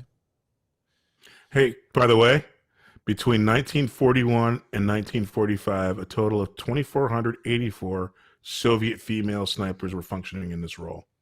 Wow. Oh, yeah. Oh, yeah. There's a bunch of them out there. Greg. Yes. You had Dark from Nick. Yes, I did. He just blanked out for a second. No. He looked at me like, no, I didn't. That's not what I watched. Oh, yeah, I guess I did. I watched 2 episodes. They're, I think, about an hour long, 45 minutes long, something like that. I made a mistake. I decided to watch it with my new screen up because, I have that new screen to go watch all these movies in. But because it's subtitled, subtitles are rather large on a 110-inch screen. And so I really couldn't tell what was going on exactly because I was too busy going like this to read everything. Oh, my God. You should just put dubbing on. I thought I'm going to, though, because I actually was, interested in the story. Mm-hmm. So it is definitely something that is, right up my alley, so to speak. And it gets fucking weird. Yeah, it's already weird 2 episodes in. I'm like, what is going on? So we've had a couple of reviews of Dark already. Yeah. So, and I can't remember whether they were spoiler free or not. But so is this going to be a spoiler free review? Or I'll do my best. It's from what I gathered so far. It's it kind of bounced back and forth because I only watched 2 episodes, but it starts off I think in 84 or 85, somewhere in that time period. Mm-hmm. Kid goes missing, and then it looks like they fast forward to more of a present time. To me, what I gathered is the kid came back to modern time, but as a kid from when he was lost, because a couple other kids went missing. So I really haven't got too deep into the story. The dubbing is actually pretty good. Is it? Yeah, because I was watching it, I think the first episode, maybe 30 minutes in. And it was one of the things where I thought, I'm like, did I have to pause this and then start it again? Is just the audio off? You know? I didn't realize that it was like a German show. Yeah. So, I mean, so far though, it's like I said, that's kind of the stuff that I like. So I'm sitting there watching it, and I probably should have turned it off that TV and went to a different TV. But I mean, you don't have to switch. It's because it's on Netflix, right? Yeah, so I'm just gonna go to the dubbing with the English. I saw it in there, and I'm like, just click English dubbing, and it's perfect. They do a pretty good job at it. So yeah, and that's fine. Because like I said, I can, if I know it's dubbed, I don't really pay attention to the whole the lips, the lip thing. Yeah. That's not a factor. But so far, I'm gonna continue to watch it. I mean, it's I would even say if you I'm gonna start it over. Yeah, and having watch gathered the dub. that much, then just rewatch it dubbed. Yeah, it's super cool. There's 3 seasons, so it's perfect. Somebody kind of binge nonstop. For sure. All right, thanks, man. Nick, you had The Man Who Shot Liberty Valance. I did, and 30-second synopsis. It's a John Wayne movie. Black and white, Western cowboy movie. Did not go how I thought it was going to go. But I will say, even though it may just be me, 30-second synopsis aside, now that that's over, it may just be me that I have an old soul, but I absolutely fucking loved it. I mean, I really loved it. I was... The part that it was so old, I thought, oh, here we go. This is fucking black and white. This is really gonna date this, because I can watch, the Bill Murray fucking shit from the 80s when I was alive, and I'm like, I can't fucking watch this. And this, I don't know. I just really, really, really liked it. I know I have an older soul, so that time period kind of appeals to me. But I really enjoyed it. It wasn't what I expected. And if you even remotely like any kind of cowboy flicks, it was, I think, my second John Wayne, I think. Well, I gave you McClintock. Yes. Which was John Wayne. I think it was my second. Because I watched a lot of Clint Eastwood. Yeah, there was a ton of Clint Eastwood that I assigned you. But I don't know. I just absolutely loved it. I enjoyed every part of it. I was on the edge of my seat watching it, and it was just really cool. So I would highly recommend it. I can't ask for anything more than that. I'm glad you liked it. Definitely. All right, so to close it out, I had Titans, or as Cory would say, Titans.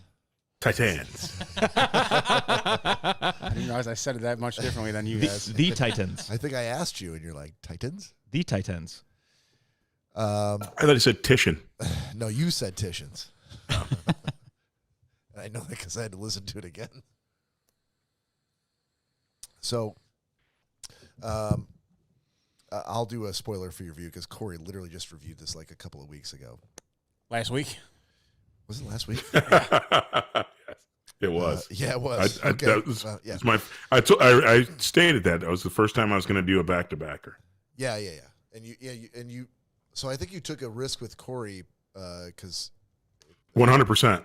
Yeah, but me, you probably didn't because you know I'm that was dude. That was that was a home run right off the bat, and Todd knew that. Yeah, but I did not enjoy it, and I watched the first. What 3 the episodes. fuck? Hang on. I did not. I watched the first 3 episodes, and I didn't like it, and I'm like, and I was like perplexed. I'm like, why don't I like this? I love superhero shit, and so I was trying to figure it out, and I think I came to the conclusion that number one, I'm a Marvel guy. And this is not a DC Comics. This is a DC Comics thing, and I've seen a lot of DC. I've seen, all of Tim Burton's Batmans. I've seen all of Christopher Nolan's movies. I've seen, Batman vs Superman, Justice League, Man of Steel, Suicide Squad. I've seen all that shit, and I think it's just I think Cory said it. Cory said it very well last week. Thank God for Minka Kelly. Yes. Oh yeah. And they're definitely trying to go very edgy with this, like super edgy. Yes. Like yes. In the first 10 minutes of the first episode, the kid who's playing Dick Grayson, who's playing Robin, literally says, "Fuck Batman." I don't think that's a spoiler. Yes. But it's not. But it really sets the tone for this is what fucking kind of show you're about to watch. And there's a ton of things, but when they're not trying to be very, very graphically violent, I'm like, why don't I like this? I couldn't. I thought about it all week, and I'm like, I think it comes down to I'm not a fan of the way that DC, like Marvel, the way that they do it, tend to try to build it all about character. And the action and that kind of shit kind of follows as a result of the character development and their interplay, but they also, like, they're always, like, busting each other's balls. They're always, like, no one ever refers to anybody by their superhero name. It's always by some nickname from the comics. And it's all kind of, it's a lot about the character. And when I watch this show, I'm like, I don't give a shit about any of these characters because they never really develop who they are, and they don't really. It's thrown together. They're thrown together, and they don't. They're treating it like it's Shakespeare, like it's super serious, and it's all dark, and it's a lot of grays, and you know what I mean. It's a very grim show, and there's not a whole lot to be. When I go to see a Marvel movie, I walk out of there most times, not everyone, but hard. Most times, fully erect. I knew it. And I had a great time. I had a great time, and I had fun. That was a great movie. I can't really say I had a great time watching this because it was all. I'm like, okay. If you don't know the background, you're not gonna know who the characters are. These were for me, same thing. Like if you watch a Marvel movie, they explain who the character is. Not necessarily. Not necessarily. You can get a ton of background on Winter Soldier. You didn't get a ton of background on Ant-Man. I mean, they kind of led up into it. But no, I'm saying between the Marvel versus DC type thing. And actually, here's Bob, I totally respect it. Hold on, Todd. I got to episode 3, which was the Origins episode. And so I did see that they tried to give some backstory on some of these characters, and it was still more of the same, like very grim, gray, dour-faced, super serious. You know what I mean? I couldn't. I'm like, I think it's just a fundamental difference between when Marvel puts out a thing, they definitely had a plan. They had a plan that stretched out over 10 years. 20-some films. Hold on, dude. I'm still getting my review. Shut the fuck up, Todd. I got a point to make. And DC would try to do the same thing. They put on a movie, and then it wouldn't do as well as the whatever Marvel movie was at the box office at the time. They'd go, all right, we're going to scrap the whole thing. We're going to start all over again, recast the character. Now we're going to do a totally different thing. And they would have done like a post-credit scene in the DC movie that now it doesn't mean anything because they're like, we're changing direction. And then they give the reins to who did Justice League? Zack Snyder. And they're like, no, we don't like the way you did it. And so we're going to bring some other guy to do a whole bunch of reshoots. And it's a big jumbled mess because there's too many cooks in the kitchen. And they didn't have one guy like lording over the whole operation going like, I fully believe in comics. I'm passionate about them. And we're going to make some rules that you need to adhere to. And here's what I want to see in every, you know what I mean? And they have that at Marvel. They have that with Kevin Feige, but not at DC. I don't think they do. And I think that was the difference, Todd. And I think that's why I just could not get on board. And so I am fine with that. But just so you know, my intent was given to you this way. Did you like Jessica Jones, Luke Cage? What I thought, this was DC's attempt at actually thwarting, because again, you compared this thing to movies, and I thought this was a darker, grimmer. Jessica Jones is a drunk. That's very grim. She gets off on sex and beating down people and a vigilante. She's got mental health issues and all this other and family woes. I thought what my comparative was that. And what I like about it is I'm watching multiple characters be developed in a single show. Whereas even though there's some crossover between Daredevil, Jessica Jones, and who's the dude, Iron Fist, and all. Yeah. And again, I liked all those things. I like the fact that these guys are going Resident Evil dark and then pulling everybody into a single series. And that was my comparative. And again, it didn't land with you, but that was why I just wanted to say, I wouldn't assign anything. That's why I thought it was a slam dunk, but that's my compare is I love all those Marvel side series, but this is the conglomerate. It's the DC's version of Bad Boys. The series. Bad Boys? Not Bad Boys. Batman? No. The series about the other superheroes, the bad ones though. Shit. I have to think of the name. No. It's a series. Oh, man, I think you've stumped everyone in the room here, Todd. Hang on, I'll give it to you in 1 second. While you're looking at that, I'll say, and I apologize, this is going on for quite a while, but I thought it was edgy. I thought it was ballsy, and it did something that I haven't seen. Because I watched Gotham. And I don't know if you watched Gotham, Todd. Yeah. Yep. I watched the whole series, and that had its problems. I think this one had its problems, but I like the fact they took some chances and they tried to do something a little bit different and try to take some of those characters darker than I'd ever seen some of them go, like Deadpool dark. You know what I mean? Yep. But a lot of that shit had already been done. Like, I've already seen a Gotham series. I've already watched a Deadpool movie. And to your point about the Defenders for Marvel, I watched all that shit too. And some of it was good, like Jessica Jones and Daredevil was great. Punisher was fantastic. Iron Fist sucked Punishers ass. Was awesome, yes. Iron Fist sucked ass. And so sometimes it was good, sometimes it was bad. But each one of those characters you got to see the character development. Here you didn't get that. You got a whole bunch of people thrown into a thing. They didn't get their own series. You didn't really see the background. It was like a starting with the Avengers movie rather than having like we're gonna have. This is multiple, movie. But remember this is multiple seasons. Then we're gonna have a Captain America movie. But I started up with the first season, and literally I've got like 6 superheroes thrown in by episode 2.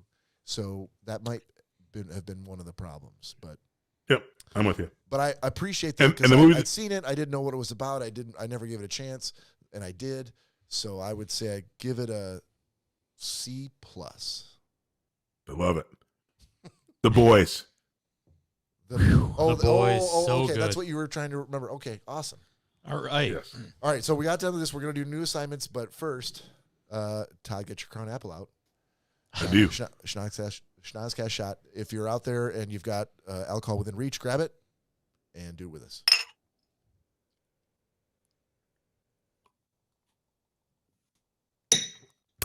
Sweet Machu Picchu. In case anyone's wondering what anyone else in the room is drinking but Todd Dillon. Wait, hold on. You don't like that? I'm so glad. Like a liquid Werther. Clearly not. I'm pissed I wasted it on you now. No. It just was a shocking amount of butterscotch in that. I know it's That's butterscotch, so good. but it was so butterscotchy.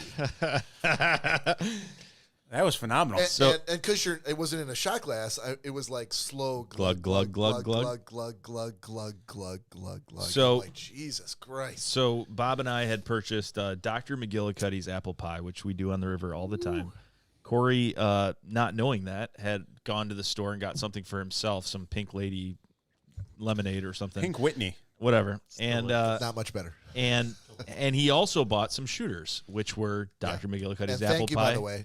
Dr. McGillicuddy's That apple was pie and butterscotch. And so that was Bob's first run on the butterscotch. Which, that is that we've never had butterscotch before. That's Knowing what that's butterscotch true. tastes like, completely refused. I don't want ice cream topping going down my throat mixed with alcohol. That's disgusting.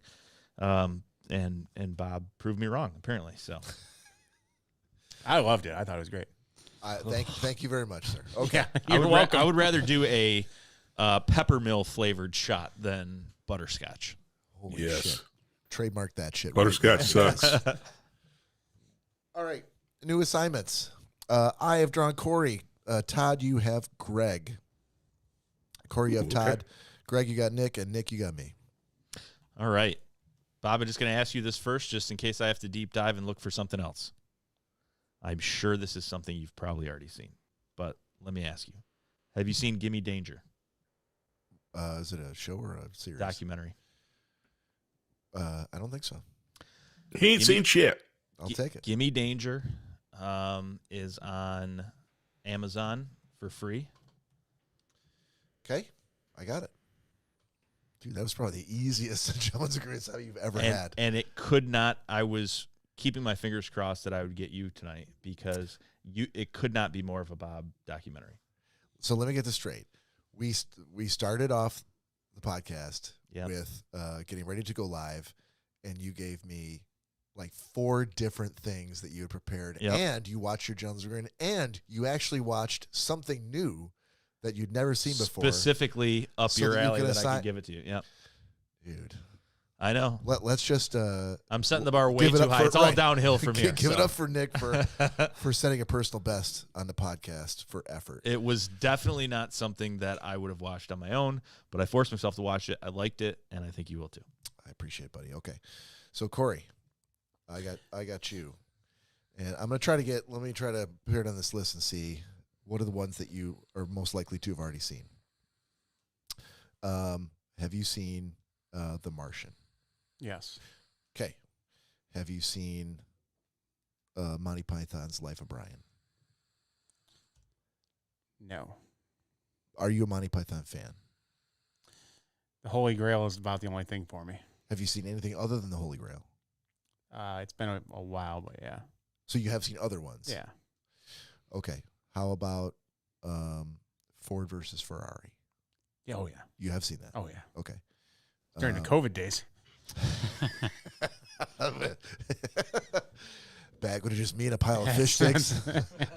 not even fish And sticks. a bucket next to the couch. It was just me and TV.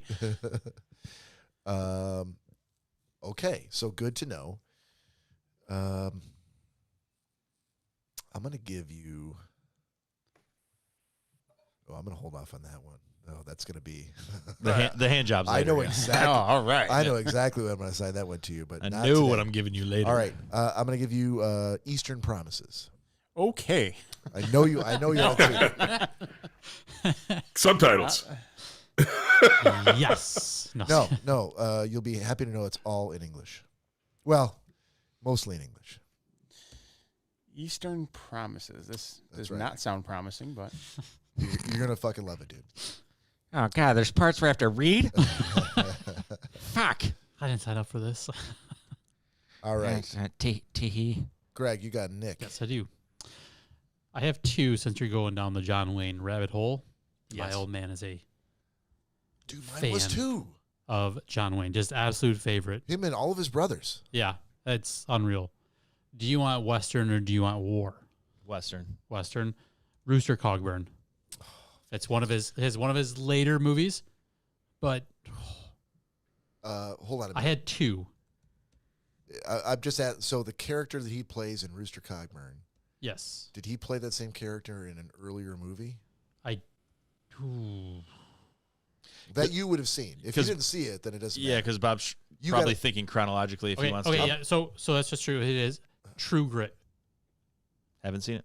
Watch that one That's first. all. Yes, thank that's you. good call. I was good just call. trying to. I'm like, I that forgot sounds about that. familiar. Yep. And now hold on. Not the remake. Right. Watch the John original. Wayne, the original. Right. Yep. There's a remake with Jeff Bridges, the dude, in True Grit, but not that one, the original Correct. with John Wayne. Yes. Yeah, because I was thinking, I'm like, I think that same character is. That's. I was thinking. I'm like, why is that? I didn't think it was the could movie. if he likes it, then you could probably hit him. No, so you have seen the original True Grit. Yes. And you've seen Rooster Cogburn. Yes. So you might decide to at some point down the road hit him with Rooster Later. Cogburn. Yeah. Like I said, my dad was like a huge fan. It still is. I appreciate you guys putting this much thought into it. That's awesome. Yeah. You seem. I was gonna go down the Pauly Shore rabbit hole with him, but I'm gonna be nice. Yeah, were you? I think that's Corey's bailiwick specifically. I've got one sitting on deck. Oh yeah. No. Did he like? Oh, I know. No, he didn't. I think Corey thinks it's a funny punishment, but it's supposed to be something that I will like. It's ingrained in my mind that Nick did say that he loved In the Army Now. I did. Exactly. So That was a we'll just mistake. keep on lobbing you Pauly Shore movies until you hit another one on the park. But now I you're have made a huge mistake. yeah, but now you're 50-50. I liked one and I hated the other. So Which two did you give him so I'm far? a gambling man, Nick. oh, boy. Which one did I give him? Yeah. Oh, Biosphere? Biodome. That's like Biodome. one of the greatest movies ever. No, it was not. It was horrible. I loved it. It was so fucking stupid. It was, if you watched it in 91, it was probably amazing. But I can watch it now and still laugh. 20 my ass off. 100% Yeah, watch if it right now and laugh my ass off. Yeah, if you originally watched it when it came out, you probably would. I didn't see it when it originally came out. I was too young. Well, then you guys are fucking complete idiots. So the True Grit version with John Wayne was from 1969. Sounds good. Should have no problem deciphering. Okay, so Nick's covered.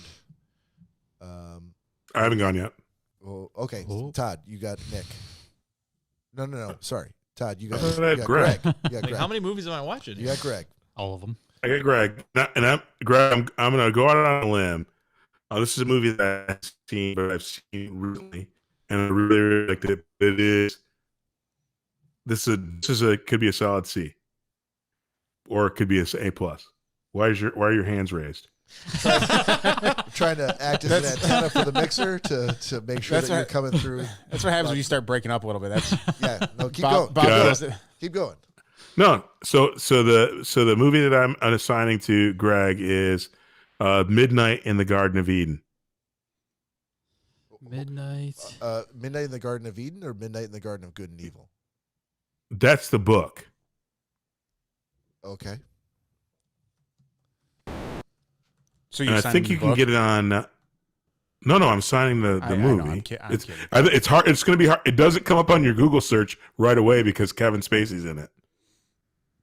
Oh, it's been blacklisted, huh? Yeah, it has.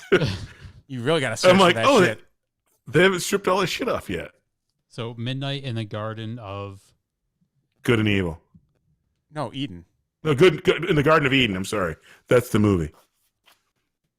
No. The movie is also called Midnight in the Garden of Good and Evil. Hang on. Yeah, it I has double John check. Cusack. Yep. Is it Good and Evil or Yes. Eden? Garden of Good, Good and and Evil. Evil. All right, Good so and Evil. Midnight in the Garden of Eden. No. Good. Garden of Good and Evil. Shut up.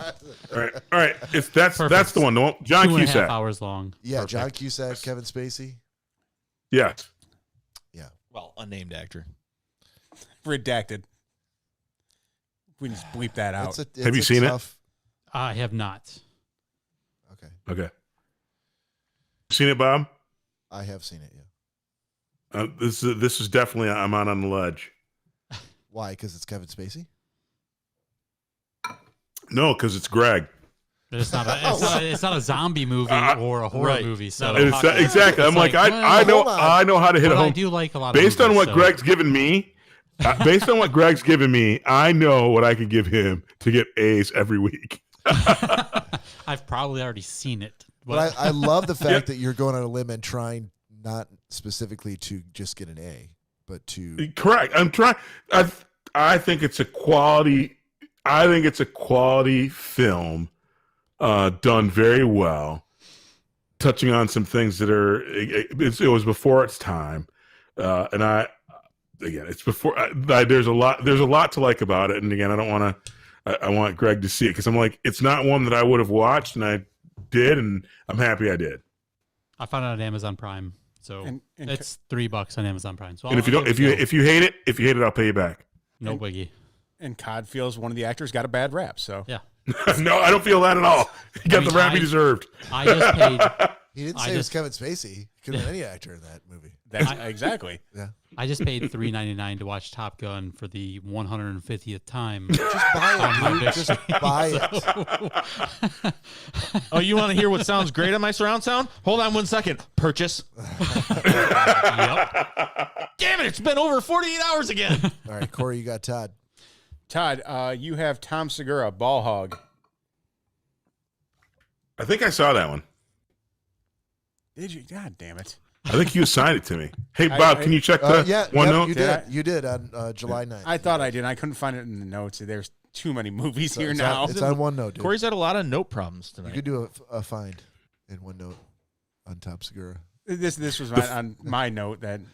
No, there's only one note, and that is shared Schnozcast notes. No, he has his personal I have my notes. own personal notes. And then I have. CoryTalks.cc, he also keeps notes. Okay, but I am going to go off. I'm going to go off that, Todd, and you're going to go with Bert Kreischer, Secret Time. You know you already assigned him a Bert Kreischer comedy special that he didn't like. God damn. I mean, just so you're aware, not that. Yeah, well, I was just saying, I haven't seen that one. I haven't seen that one. Now, if your contention is that this is the special that's going to turn it all around in Todd's mind about Bert Kreischer, then. Of course it is his contention, because when you don't like something and he likes it, then he just keeps reassigning you things with that person in it. Hold on, guy who's assigned dark to every single person in the room. Sometimes that's what you do. If people don't like it, I won't assign it again. People are liking it. Fair enough. He's assigning things that people don't like, and he's like, well, wait a second. Here's another one with that person. Maybe you'll like it now. I mean, technically, he's not breaking any rules by doing it. So no. Like I said, at the end of the day, I don't remember. I don't remember what grade I gave it, but I didn't give it an F. I mean, the good thing about comedy specials is it's only an hour, so you're saving yourself half the time. All right, well, we'll completely switch it up then. We'll go with Generation Hustle. It's on HBO Max. Okay.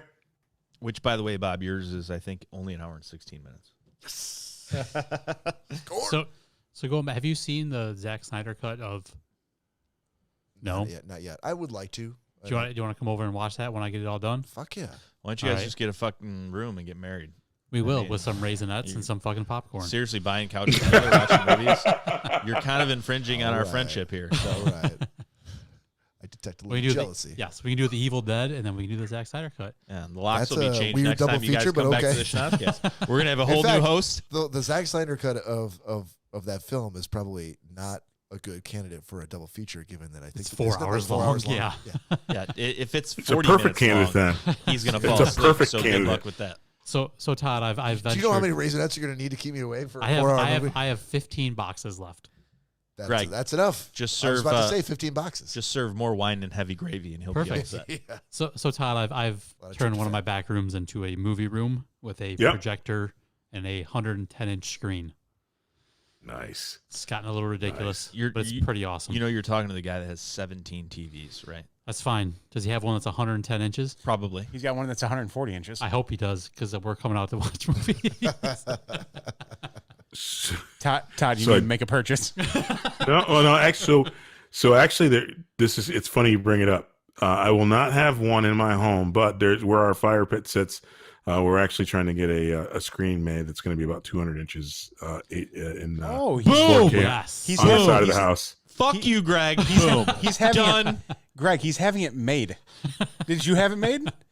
I had to. Make it. You just By the way, I'd like to put point that out screen too that Todd is diverting all of his Chicken Palace money specifically just to build a new screen to say "fuck you, Greg" as a middle finger to you, Greg. He really is. My chickens are going to suffer. No, it's funny. Just the fucking. I think the funniest thing is that though, like literally, because I've been saying, literally, I do love television and video technology, and I'm a dork around it and have way more audio video stuff than I should. But when you sit at our fire pit, everybody that's ever come over is like, "This is awesome." The only thing to make it better is if there is a screen on the side of your house, because then we could watch a movie from here next to the fire. And I'm like, well, yeah, we're making that happen. Todd actually had said before that he did the TV is so large that he's getting made that he never had room for it, and until a 200-year-old tree fell and almost took out his house, it cleared so much land that now they're putting a giant TV in. That's fine. I will come out there and watch movies. Send the private helicopter. Actually, hey, Greg, when you come out, here's the beauty part. We'll watch a movie on the 80-inch screen and then we'll play Mario Kart on the two 55-inch displays on the other side together while we watch that movie. We'll have lots of consensual sex. That's right. Yes. Let's go. Yes. What Todd did. Your kisses taste disgusting. Until you fall asleep. Your kisses taste like apple crown. No. And butterscotch. It's gonna taste like some 21-year-old Balvenie. Oh my God! I'll be bringing with me. See, what Todd didn't tell Mary was he was out there every day taking a little sliver out of that tree. Yeah. Todd's a tree fell in the house? How about that, Mary? Todd's like, your beard's much softer than it appears on the show. I love that Greg's planning what liquor he's going to have to bring because he knows he's going to be assaulted. He's like, well, this is what I'd like it to taste like. If I'm going to slip away gently. I'm going to make it the best I can. You have to do as many shots as possible at the beginning. Front load it. It'll be much I think easier we need to plot the podcast. I think like podcast 162. Maybe that should be the one where we do it. We actually make this happen out here. We'll actually do the podcast and we'll have it up on the screen. On the big screen. I don't know, Todd. I think I might just take off and get a hotel room, Mary. Looks like Greg needs some lemonade. Why don't you go in the kitchen and fetch Greg some? No, I don't really want any lemonade. Mary, get Greg some lemonade. All the autonomous door locks click at the same time. Greg's gonna be on that flight to Todd's house. Feel that ass bump against his arm. Turn around and see Todd in the aisleway. The Will Sasso. Will Sasso's bull cousin. I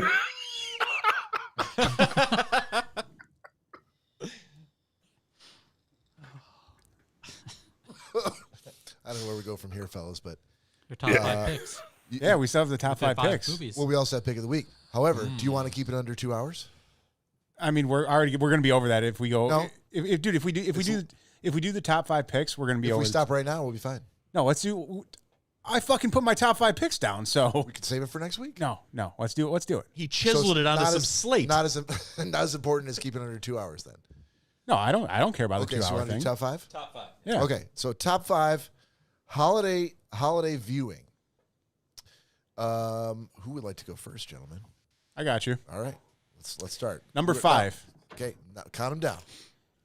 The Office, all the holiday episodes. Okay. There's no hard and fast rules, so I'm not going to say that doesn't qualify. So you can say whatever you want. Thank you. Unless it's clearly not related to any holiday at all. No, they are. Number 4, It's a Wonderful Life. Number 3, Elf. Number 2, Christmas Vacation.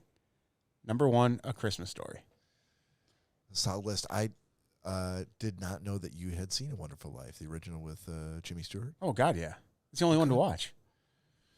Well, I feel like it was probably remade at least once, right? I don't. Yeah, if it has, I've never seen the remake. I think it was it was made in like an all digital high def version in color. What was? Oh yeah, blasphemy. Yeah, no, okay. The original black and white. Yeah. Okay. Cool. Greg.